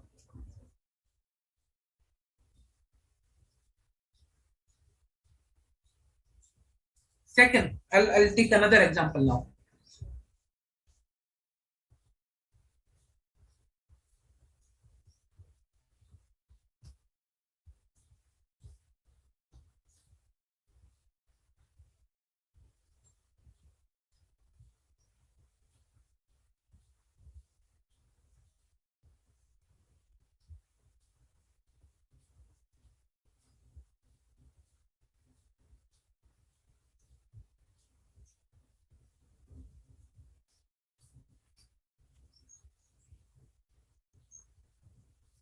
All the purchase orders are issued by purchase manager. He prepares and approves all POs. Okay, and once he prepares, he sends PO to vendor for procurement.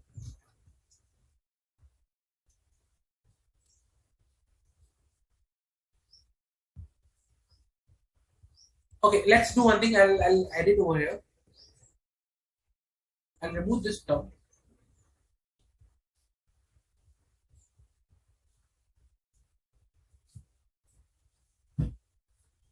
So he approves all the POs. That's it.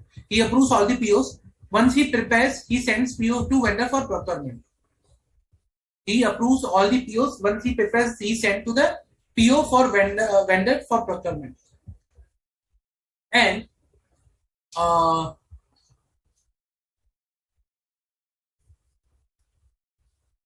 wait.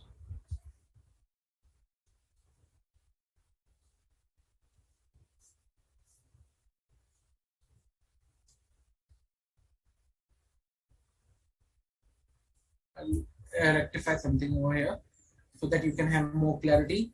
He approves all the POs irrespective of amount. Okay. Once he prepares or approves, he sends PO to the vendor for procurement. Now you tell me what is the issue in this example. What is the issue in this example?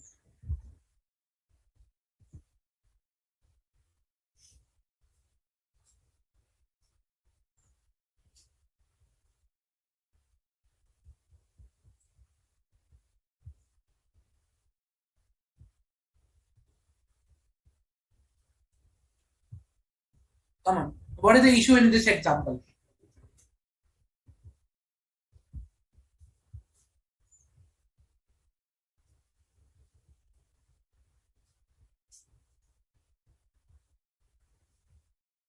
So here the issue lies is that this particular statement. Okay. Now this particular statement says that irrespective of the amount, that means there is no appropriate delegation of authority. What is delegation of authority? Delegation of authority means that based on certain amounts or transactions, the authority is delegated to different person, and after appropriate approvals, the person can process the transaction. That's the delegation of authority. So delegation of authority is the next component or the part of the internal control which is missing over here.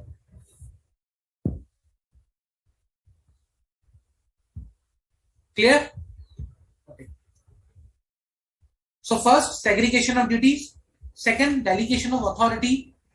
Then, post delegation of authority, the another area that is something is required to be seen in this, like it's required as a part of the structure of the internal controls, is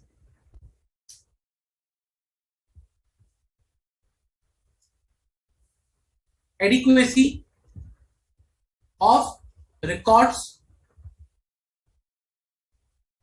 and documents.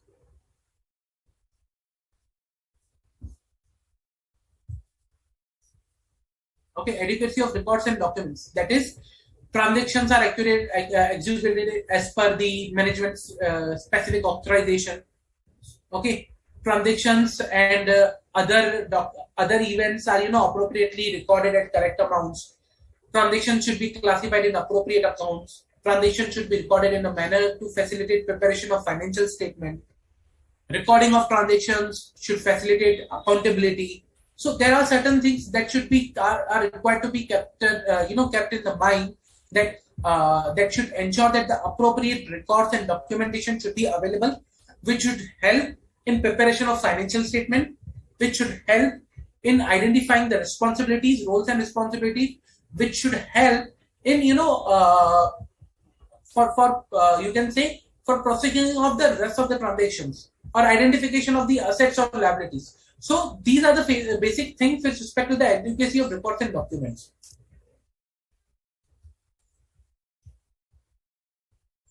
Okay. Then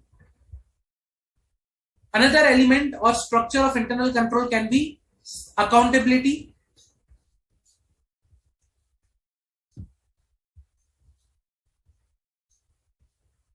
and safeguards of assets, safeguarding of asset. That is, that who is accountable for the asset and who is safeguarding the asset. Like who has the responsibility to preserve and protect the assets of the company. And last one is independent checks. That someone within the organization is checking whether the internal controls and others of the element of internal control are appropriately working. Okay, that is something, the structure of the internal control, how it works. Now, apart from this structure, there are components of internal control. You might have already seen there are components of Corso framework. On the same line, there are components of internal controls.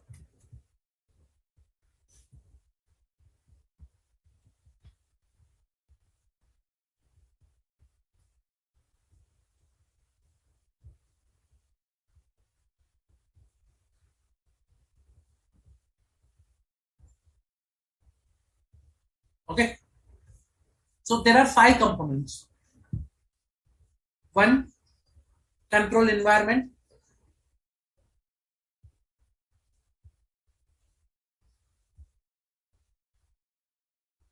Second, entity risk assessment procedures.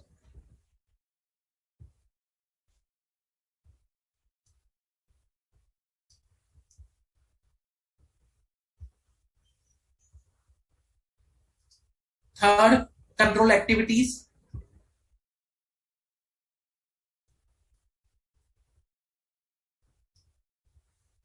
Fourth, your information system and communication.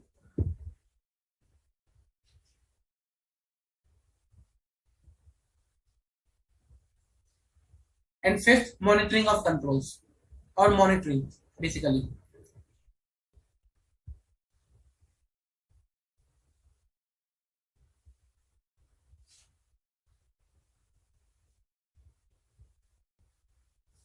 Okay. Now, why these are the components of internal control, and what they mean is, I'll explain this in a summary, in a quick way. Okay. When I say control environment means communication of values of the company to the organization. Like, okay, what are the values that is there? Means the policies, procedures, communications of policies and procedures. So tone at the top, or the working environment that is there in the company, that something is that provides a base for the controls. Ethical responsibility or integrity, and you can say accountability. So that something is provides the base to the control, all the internal controls. That's a control environment first. Okay, so you can say communication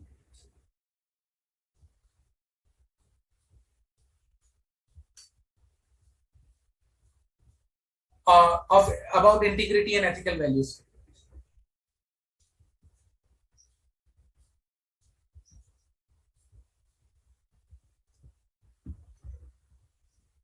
Second, like these are the some elements of control environment I'm talking about. Commitment to competency. That is that employees should commit that they should maintain competency while performing or executing the transactions. Then participation by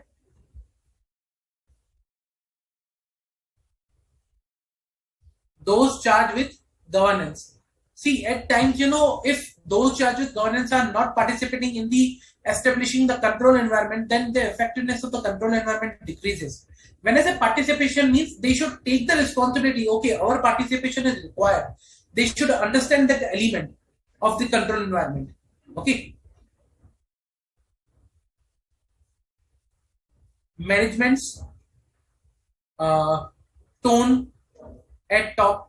Okay, which kind of tone that management is carries. So for example, if management itself is lenient, then the control environment will fall. If management is too much of strict, then it may happen the control environment becomes rigid. So what is the tone of the management at the top? Organizational structure.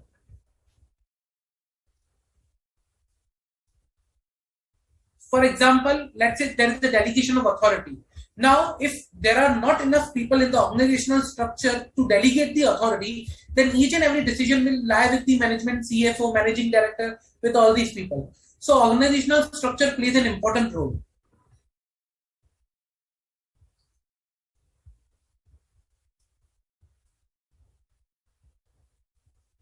Delegation of authority.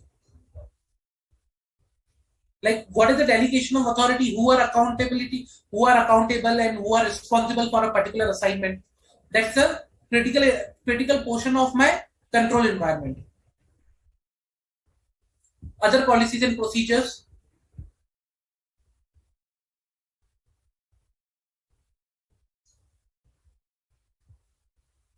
So these all elements together make a control environment, and that's a part of internal control. Second is the entity's risk assessment process. So we already saw the risk assessment process of the entity. Okay, like how entity is required to assess the risk and how entity considers response to the assessed risk of the particular transaction. Okay, so entity's risk assessment process includes how management identifies the business risk.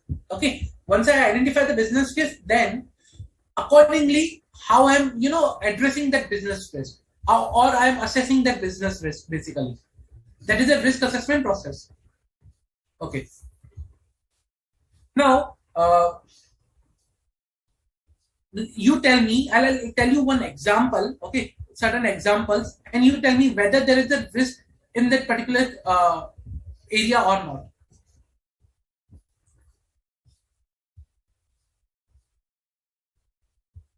New system was implemented, okay, in ABC Limited during FY 21-22. Auditors of ABC Limited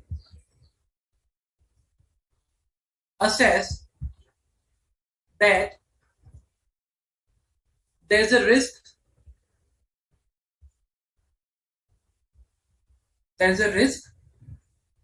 which is arising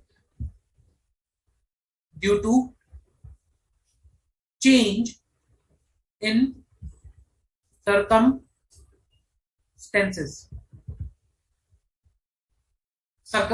of the process. Now management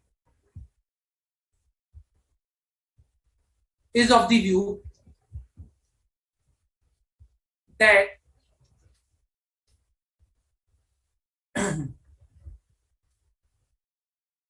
that significant changes in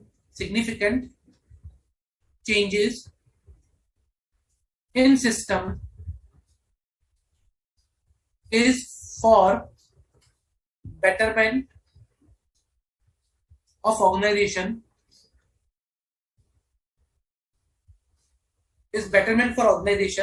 and cannot pose any risk to business. Okay, so management is saying that the significant changes in the system is betterment for organization and cannot pose any risk to the business. You need to assess whether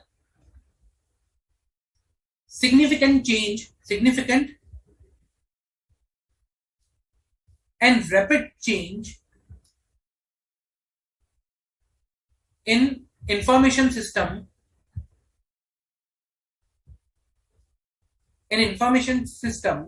okay, can change. You need to assess whether significant and rapid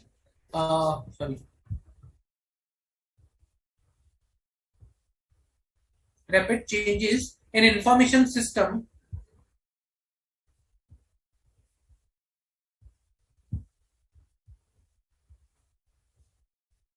can impact the risk assessment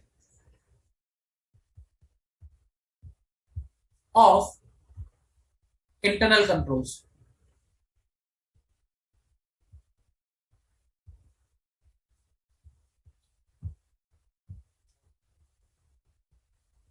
So what you need to do is you need to just answer this question that whether significant and rapid changes in the information system can impact the risk assessment of the internal controls or not.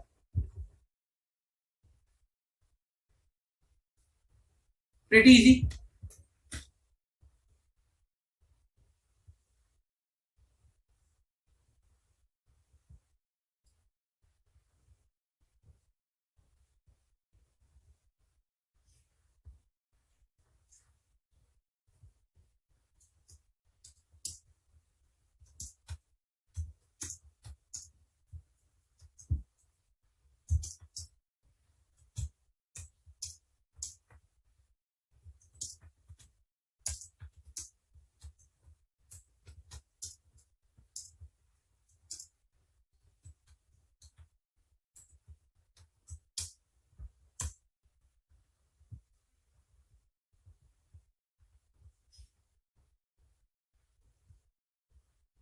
Come on, guys.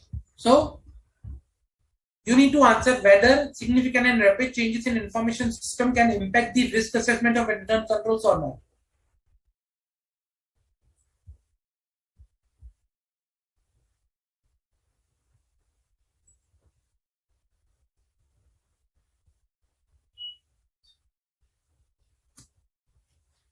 Important question. Reason because it will enhance your understanding about the risk assessment procedure.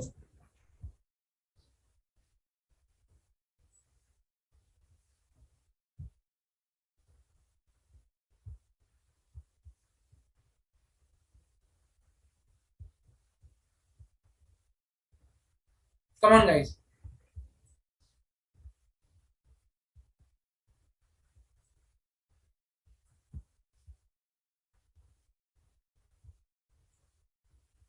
Okay.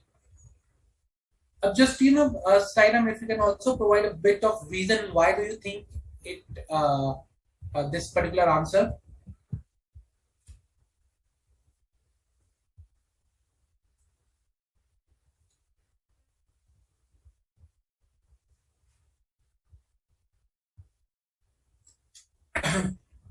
See, guys, over here, when I say this particular risk, so this is a yes. The answer is yes. This poses a risk, significant risk.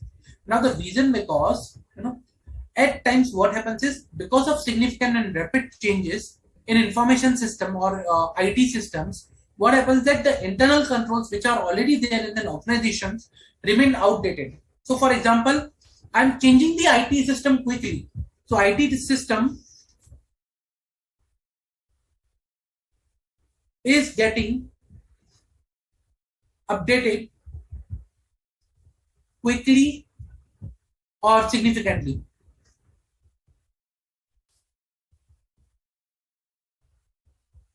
Now, controls linked to IT system should also change quickly and significantly, but it is very difficult, at times to change controls quickly and with a significant change in IT systems. Controls are difficult to change on a significant scale. That's why there is a risk that the controls linked to IT system might be outdated and not matching to the new ERP, new IT system, and new that particular or tool that is being used. That's why it is a risk. Yes, this is a risk.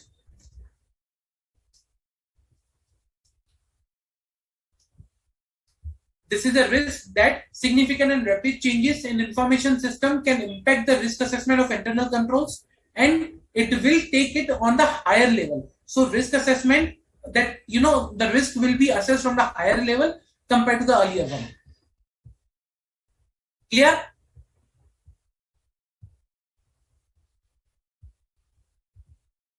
Understood the question and how it's impacting the risk assessment? Okay. So that's the about risk assessment procedure. Like, we assess the risk of the entity. We assess the risk of controls basically, and we identify the instances or the situations or circumstances which impact this risk assessment procedure. So identification of circumstances which will impact the risk assessment. Okay. Control activities. Control activities either can be performance reviews,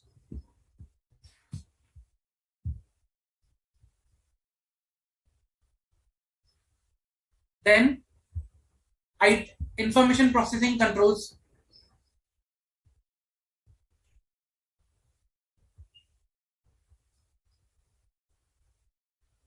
then it can be physical controls,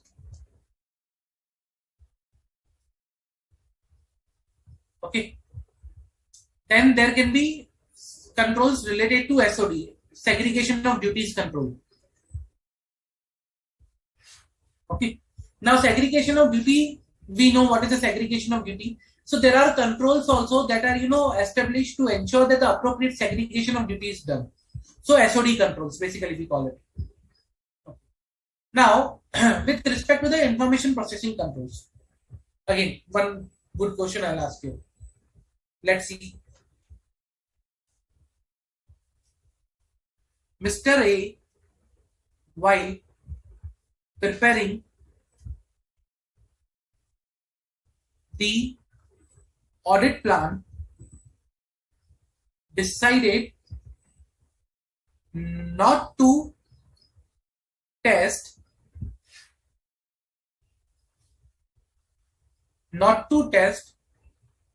IT general controls, as they do not address any risk. They do not address any risk in the process. Okay, so they do not address any risk in the process.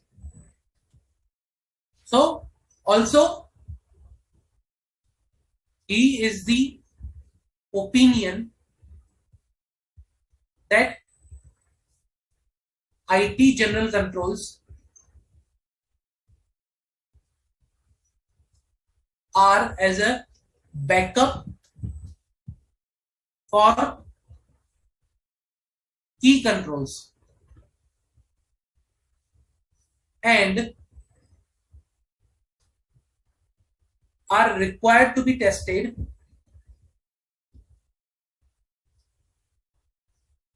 when a key control fails.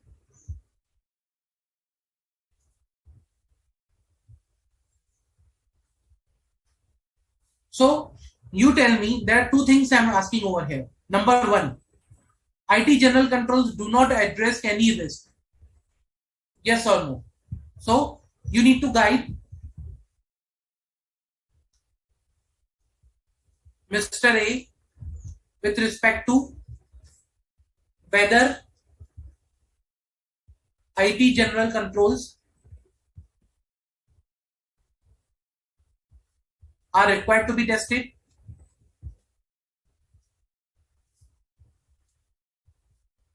Second, whether they are only backup of key control?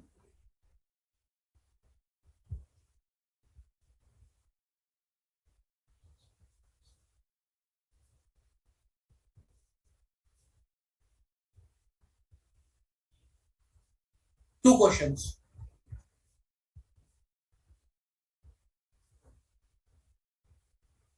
So whether they are only backup of key controls and whether these controls are required to be tested or not.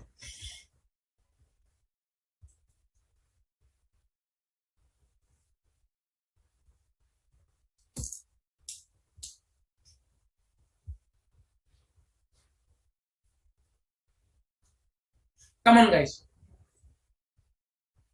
So it's regarding the IT general controls. Now, IT general controls are required to be tested or not, and whether they are only backup for key control. What is the actual scene? I have already discussed about these controls in my previous lecture where I was discussing about audit in computer assisted audited techniques. Remember something, in audit in automated environment. I discussed this topic at that time also.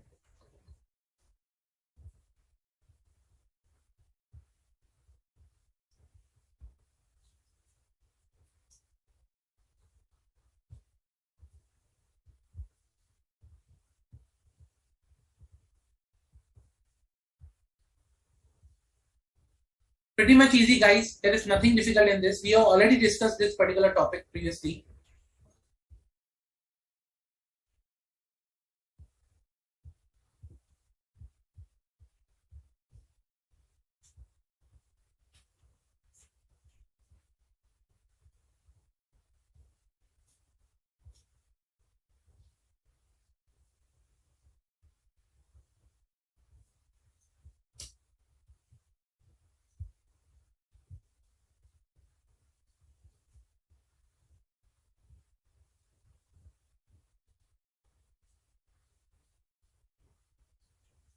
Come on, guys.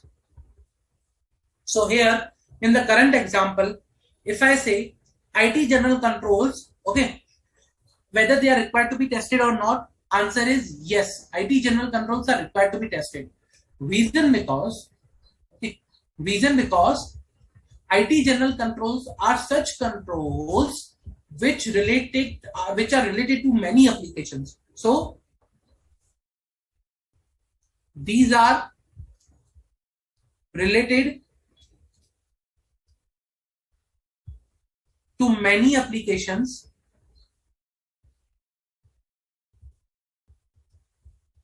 in such a way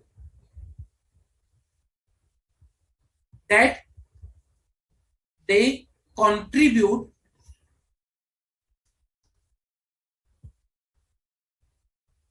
in efficient working of those application controls.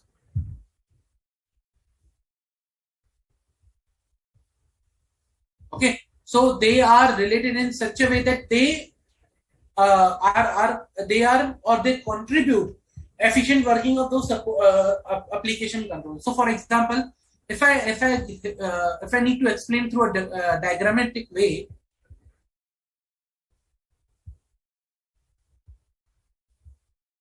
so these are the IT general controls in an organization. Okay, now this is a base for the control environment for application controls, and above that there will be various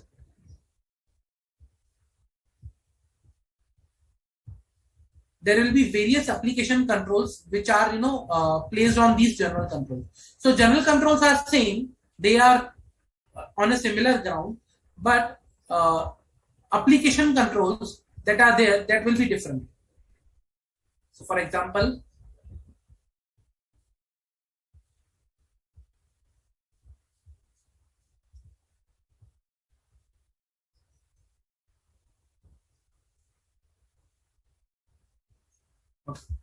so here it will be application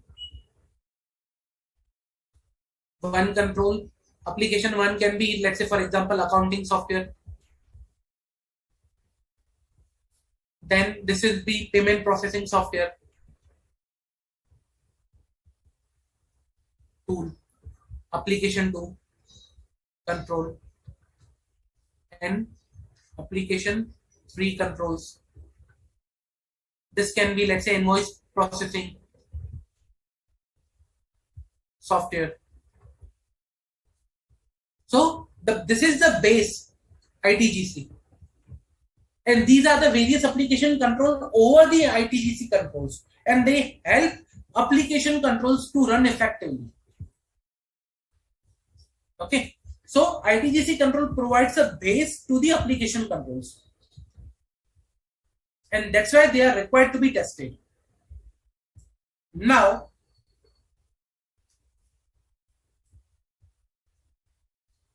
ITGC controls, application control,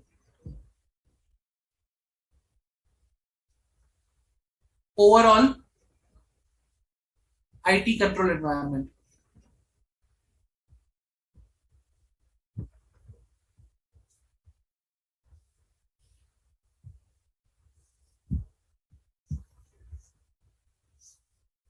Okay, now example 1.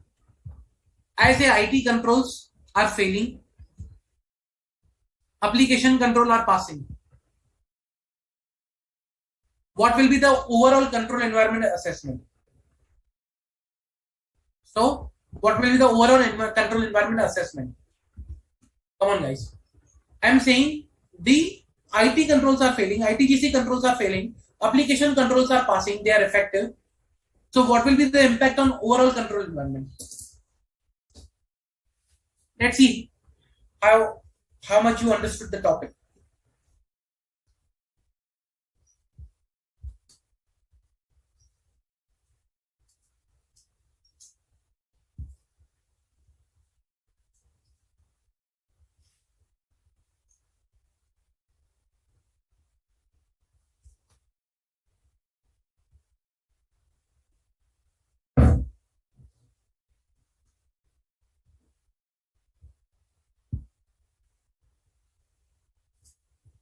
So, IT controls failing, ITGC failing, application passing.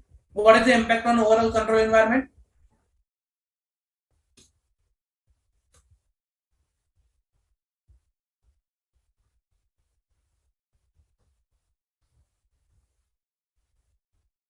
Come on, guys.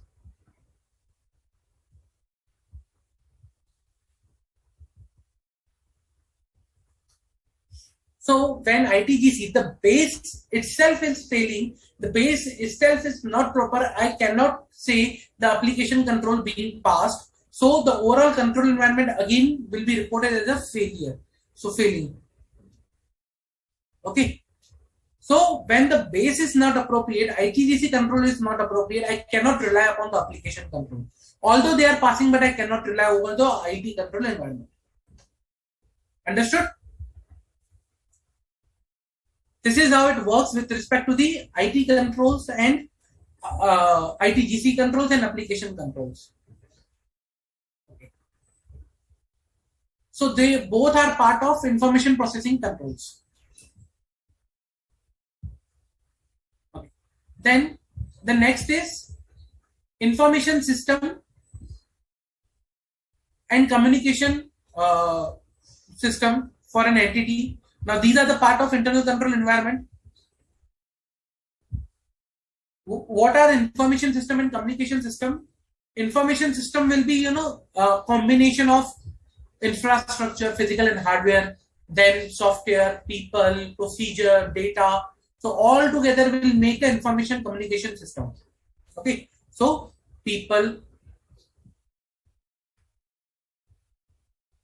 hardware, software,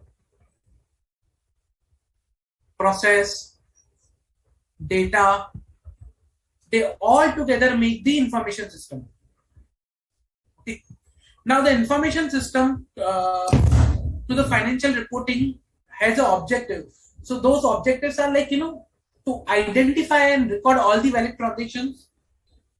For example, the information system's role is to identify and record all the valid transactions, describe on a timely basis that the transaction has sufficient details for a proper recording or classification or not, measure the transaction appropriately, like the amount, what is the amount of the transaction, determine for which period the transaction is, okay, for this period, for next month, for next year, or cut off, or present properly the transaction into the financial statement, like appropriate financial disclosure. These are the objectives of a good information system or communication system. Then comes the monitoring of controls. Monitoring of controls is very important. So it is not like that we need to devise a control, prepare the plans and procedure and just leave it. Continuous monitoring and highlighting the areas which are required is very important.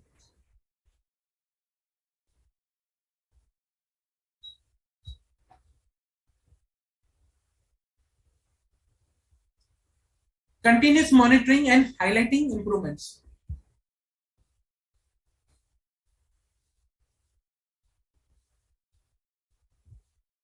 is very important.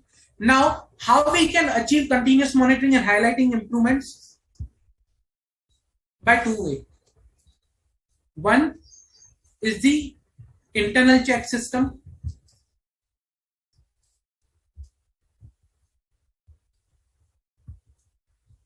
By implementing a good internal check system or by implementing internal audit function.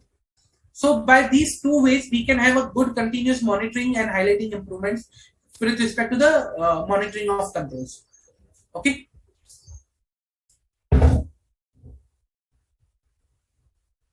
Now, with respect to the efficient, effective internal check system. Efficient internal check system. Now, one may ask, what are the key things that are required for an internal check system? How can I say the internal check system is effective? Okay, so I'll present some examples. I'll present some questions, and then let's see. We'll discuss on this. Okay.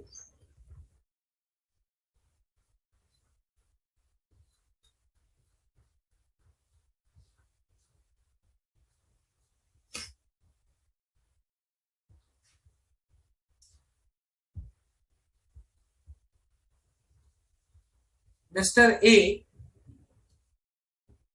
while evaluating the internal check system, okay, while evaluating the internal check system and its efficiency and its effectiveness, identified certain parameters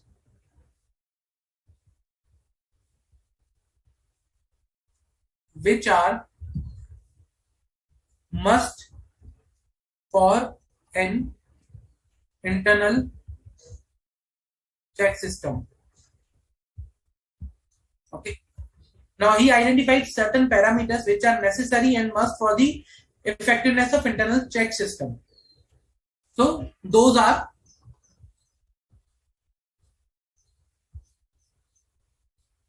one, entity level control. Second, processing controls. Third, clarity of responsibility. Fourth, division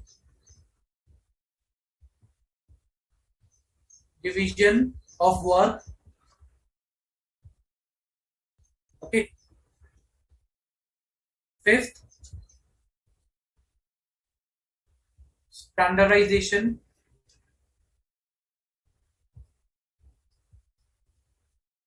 Sixth, external audit or review. 7, appraisal.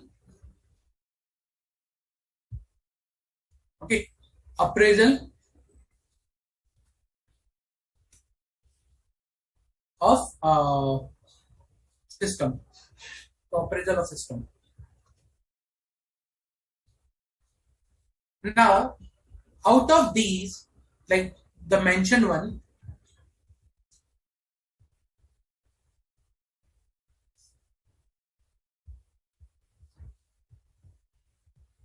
out of these, kindly guide Mr. A which are the correct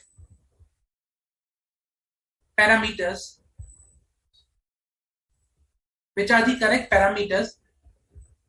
that helps in ensuring the effectiveness of an efficient internal check system.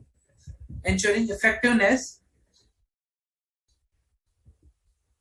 of efficient internal check system.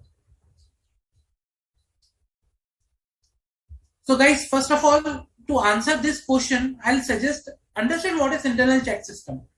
Internal check system is basically, overall system of organization where, one, like, internally arrangement within the organization which ensures that, appropriate transactions has been recorded, or, overall control system. The control elements we already discussed as a, structure of internal control. So that's an internal check system we are discussing. Okay, the internal control system. There are some elements of the internal control system, or structure of internal control system that is already part. So we were so that's whole together is the internal check system. Now you need to answer which are the important areas or the parameters that helps in ensuring the effectiveness of the efficient internal control system. Out of these 7, which are the parameters that are correct and which are not correct, basically.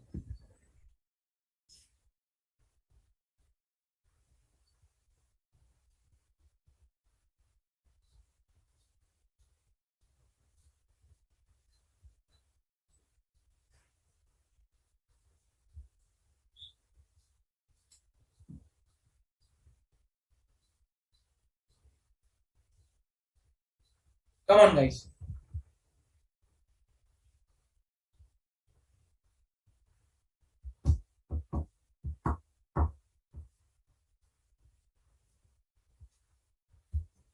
So what are the parameters on which I can check whether the internal check system is appropriate or not? So I just need to identify the parameters, the correct parameters. By logically see one by one parameter, I'll be discussing, but logically see one by one parameter and then decide whether this can be, used, or this can be, on basis of this, I can evaluate the effectiveness of the internal controls or internal check system.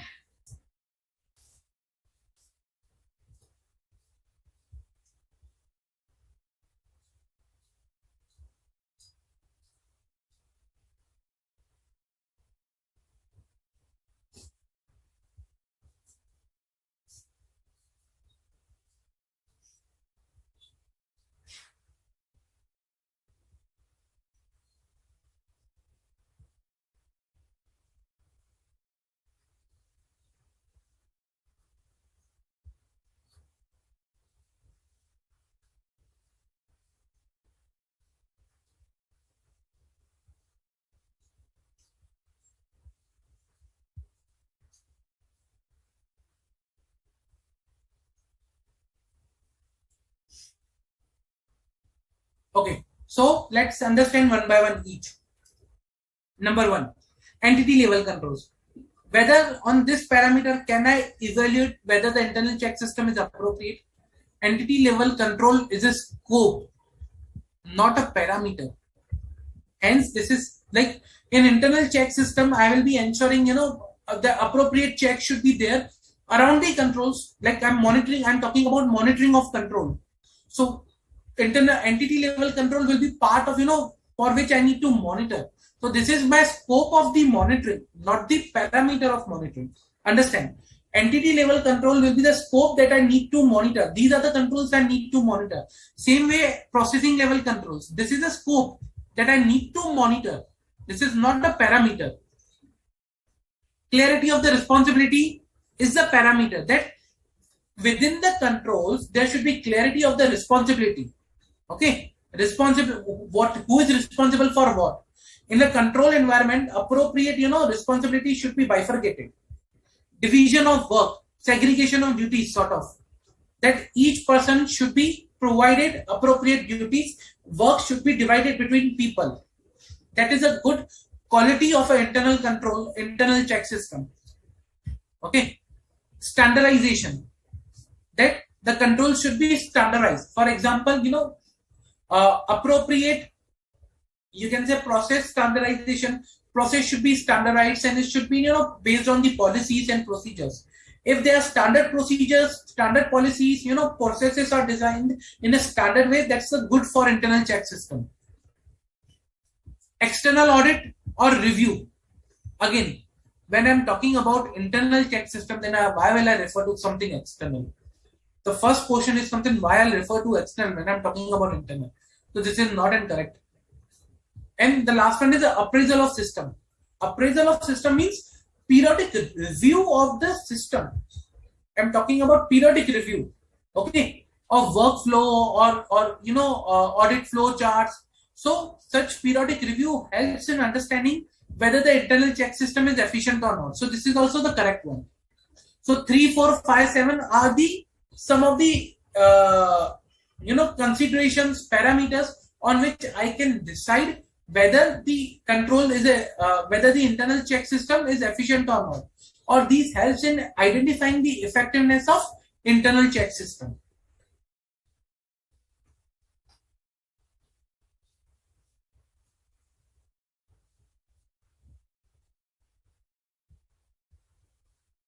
Okay. Any doubt, guys? Any doubt? We will be touching this topic further in more detail when we will be also, discussing about SA 315, SA 330. But just to have a clarity about this topic, it's very important. This was also, somewhere in November 19. This was part of November 19 also, I think.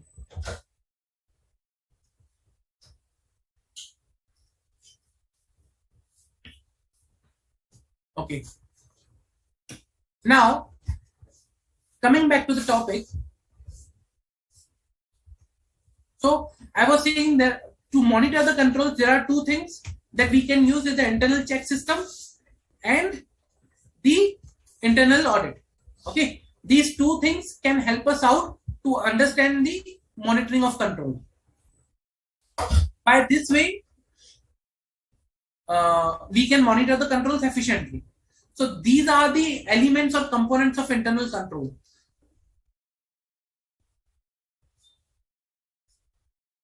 Okay. Now, we understood what are the components of internal controls and how to review the internal control system. See, to review the internal control system, we need to focus upon the design of the controls, okay, individually and in combination with other controls. Also, whether they are operating effectively. Let's say, for example, there is a design that A should perform this, B should perform this. Now, whether in actual, the A is performing this task and B is performing this task continuously throughout the period, that is something, evaluation of the review of the internal controls. So, you need to understand the design and operative effectiveness of the internal controls to review the internal control system.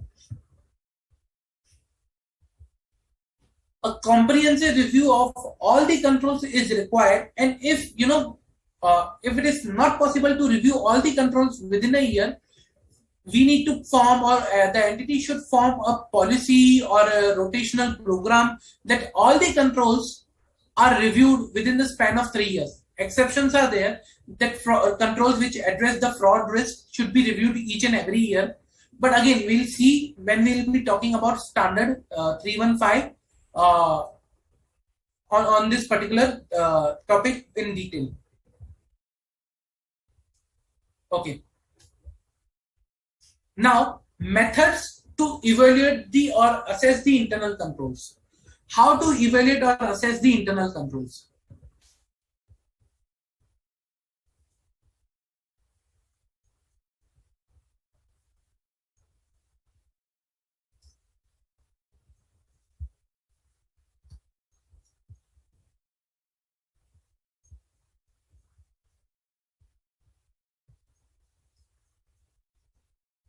So I'm talking about the methods, okay, over here.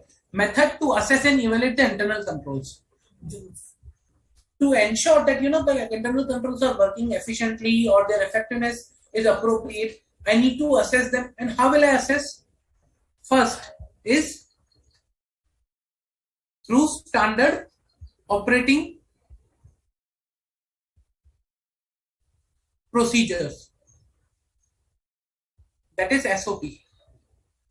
Okay, I will be using SOP, standard operating procedures, to ensure that the controls which are working are in alignment with the SOP. Okay, so SOP helps me to identify responsibility within the control or within the process, who has which responsibility. Okay, SOP provides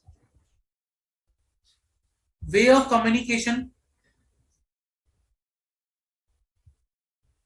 Okay, like how to communicate in case of a control, whatever the communication is required. So I will evaluate my control based on the standard operating procedures. Okay, so what the standard operating procedures provide me, how and process should be followed. Let's say, for example, let's say there is a process, invoice processing. Now in standard SOP for the invoice processing will guide me how an invoice is required to be processed from start to end. And controls are part of SOP. They are embedded in the process itself. So they are also embedded in the SOP. So I'll be ensuring that they are appropriately working as per the SOP. That's a one way to evaluate the internal control. Second way is questionnaire.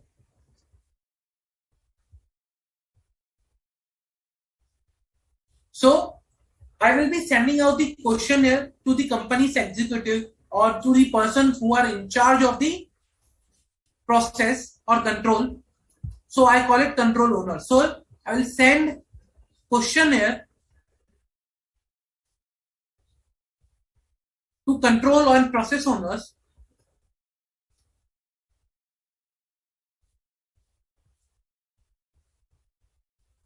And these controls or process owners will answer by questions like, there will be question where it will be yes, no, not applicable, or there will be questions where they need to write in detail. Okay, so for example,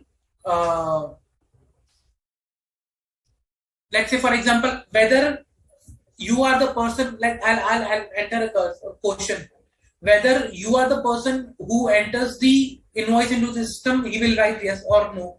Okay, fine. Then my next question will be whether you approve the invoices, he will write yes or no. Let's say, for example, he is writing yes in both of the cases. He is the person enters the invoice, he is the person approves the invoice. Then there is the issue with the segregation of duty.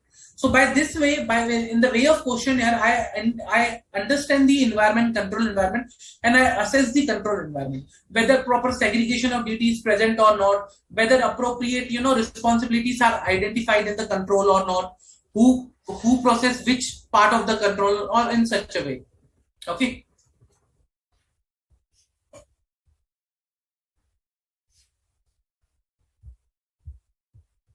So questionnaires, by use of questionnaires, I can identify, I can evaluate the internal control. Then there is a checklist method. In checklist method, what happens is I prepare a checklist, or you can say a series of instructions or questions on internal control, which I ask the particular person or control owner or process owner. So I prepare a series of questions which are answered by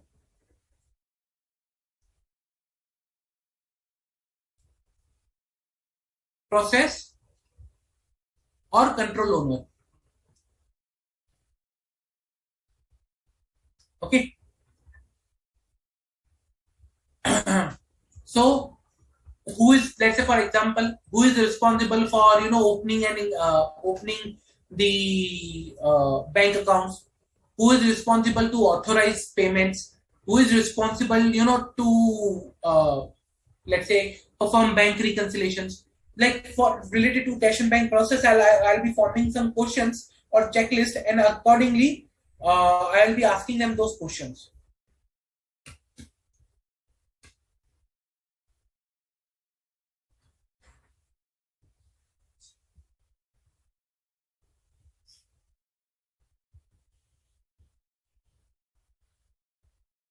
Then the most important and efficient technique to evaluate the control is the flowchart. Usually, process flowcharts are the techniques which are used to evaluate the design of the control. So they ensure the design of the control is effective. And by way of flowchart, they prepare the draw of the design of the control from which particular process to which particular process, where the data is flowing, who is the approver, who is the reviewer. So the process is designed in a flowchart form, and accordingly it is evaluated whether the design is appropriate for the process or not. This is a very important tool. It provides the bird eye view, or you can say overview of the process. And in each and every organization has a process flow chart with them, which has the embedded control in that process. So process flow chart is very, very important and very critical part of an organization, and process streamlining, process defining. So this is the technique that is widely used in an organization.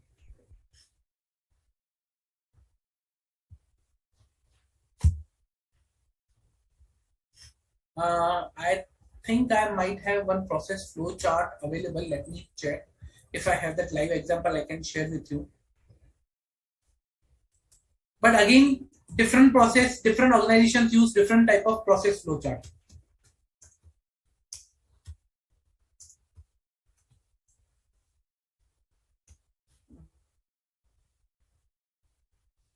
Let me check if I have something on. I might have process flow chart.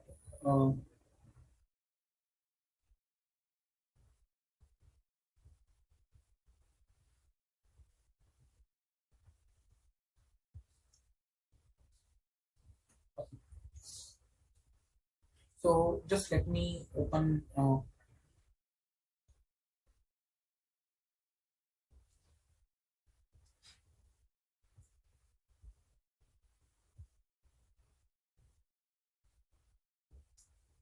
Okay, this is an example of purchasing process, a standard example. But again, there are various ways to define a flow chart. There are various methods to define a flow chart.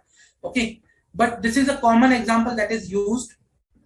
Okay, purchasing for a purchasing process, like purchasing process, complete the purchase acquisition form, whether it is approved or not.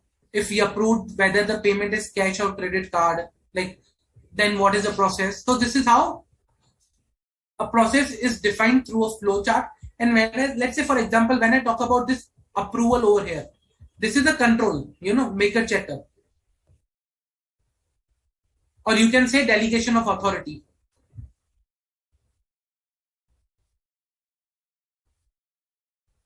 Usually in a process flowchart, we also provide the risk, or we mention risk somewhere. For example, complete purchase requisition form. Now there can be a risk over here. Incorrect purchase requisition form. So to mitigate that risk, there is a control over here that all purchase requisition forms should be approved. So this is the control. So in such a way, in a process flowchart, they are very descriptive in a way. So also, if you refer to the ICI module, there are specifically, symbols given which are used in the process flowchart, business process flowchart. This is a common one, but there are specific which are also provided in the module. I'll suggest you to refer that also. That helps to appropriately draw a process flowchart. Okay.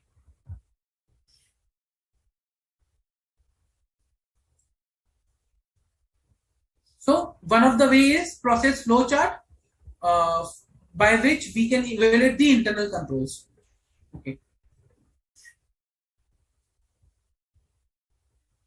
Then there is reporting of the weakness of the internal controls. Once you identify or once you assess or evaluate the internal controls, the next steps comes to the reporting of internal controls. Now, how we are required to report the internal controls? There is altogether a standard on that, that we are supposed to communicate deficiencies in internal controls to those charged with governance, that is SA 265. But again, having said that, I'll just provide a brief description over here.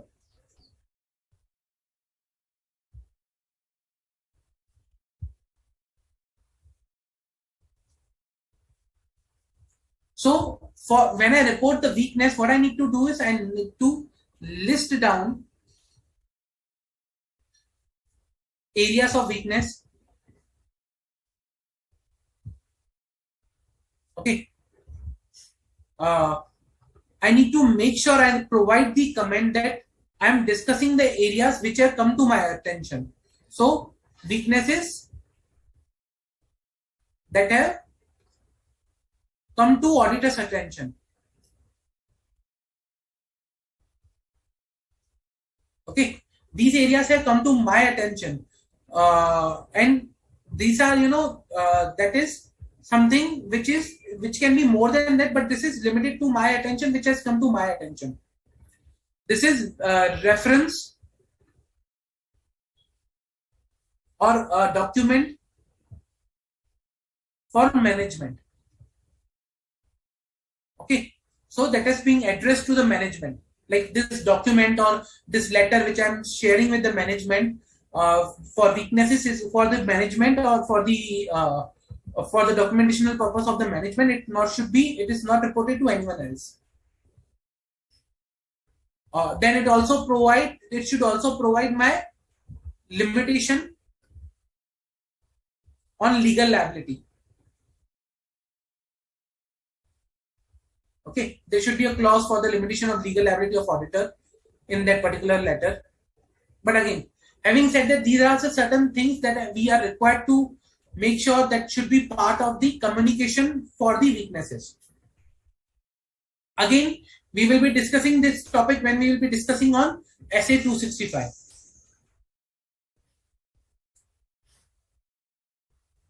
Okay, now there are various frameworks which are there on the internal controls or internal control frameworks, which we known as. I'll list down some internal controls frameworks.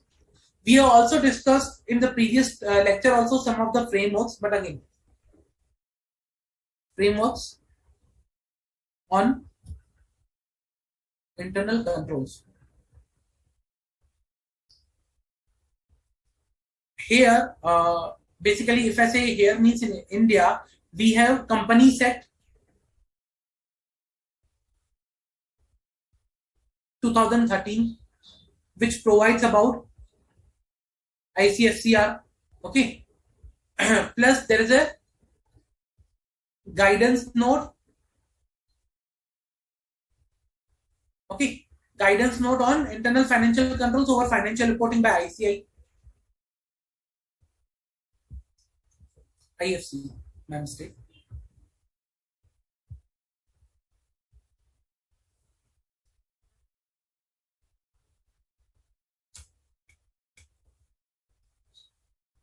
Okay, so these two together prepare a control framework for the entities listed in India. Okay, or to whom it is applicable. Now, plus along with that, we have SA 315, okay, which provides that, okay, identifying and assessing risk of material misstatement through understanding its entities and its environment. So altogether, they provide a framework for the internal controls or understanding the internal control environment. Also, other than that, there are international frameworks,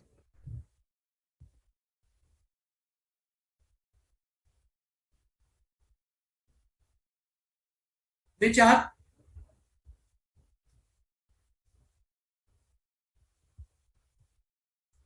COSO, that is integrated framework issued by committee of the sponsoring organizations. Okay, COSO internal control framework that was issued in which has control various control elements like control environment, risk assessment, control activities, information and communication and monitoring that we already saw. Then CO that is condition criteria of control.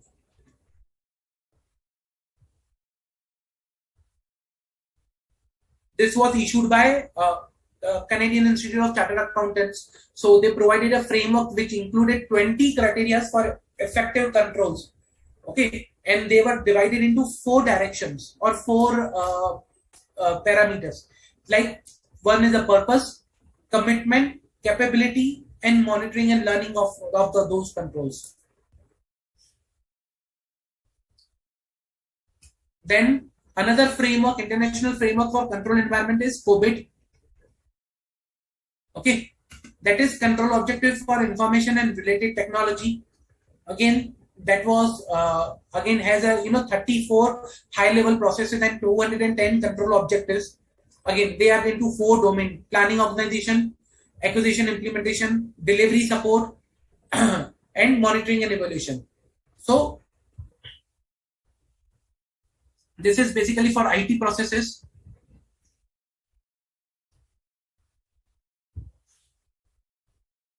Then there was a guidance for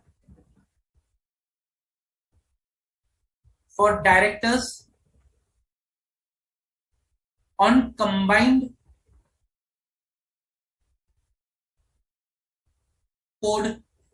Okay, there was the guidance for directors on combined code related to internal audit, internal controls. That was published by Institute of Chartered Accountants of England and Wales.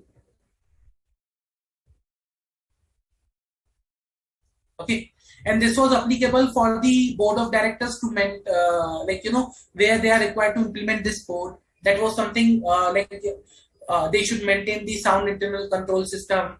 How directors can have a annual review or conduct a review on the effectiveness of the group system of internal controls, like which companies are required to have internal controls, and if the company do not have the internal controls or internal audit function, then what they should do from time to time, how the review should be performed. So there are detailed guidance given.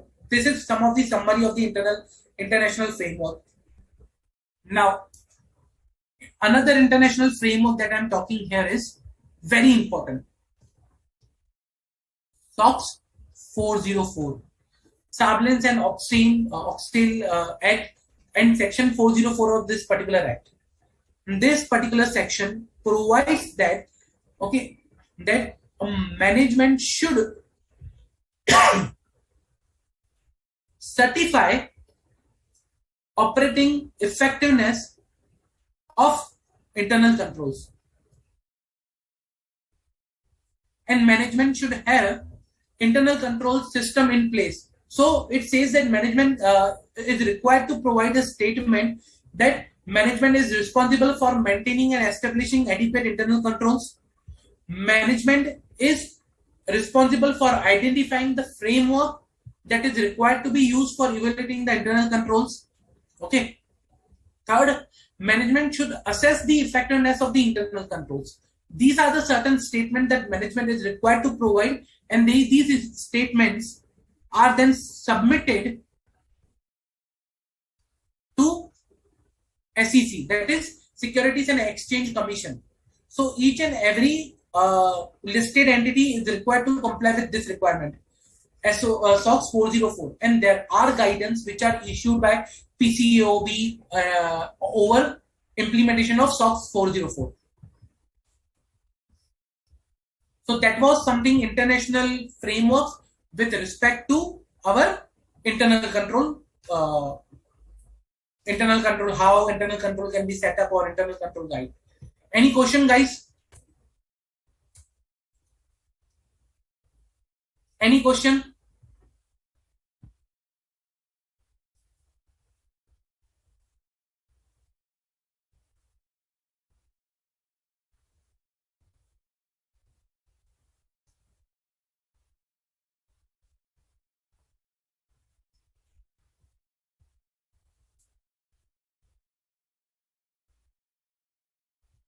No?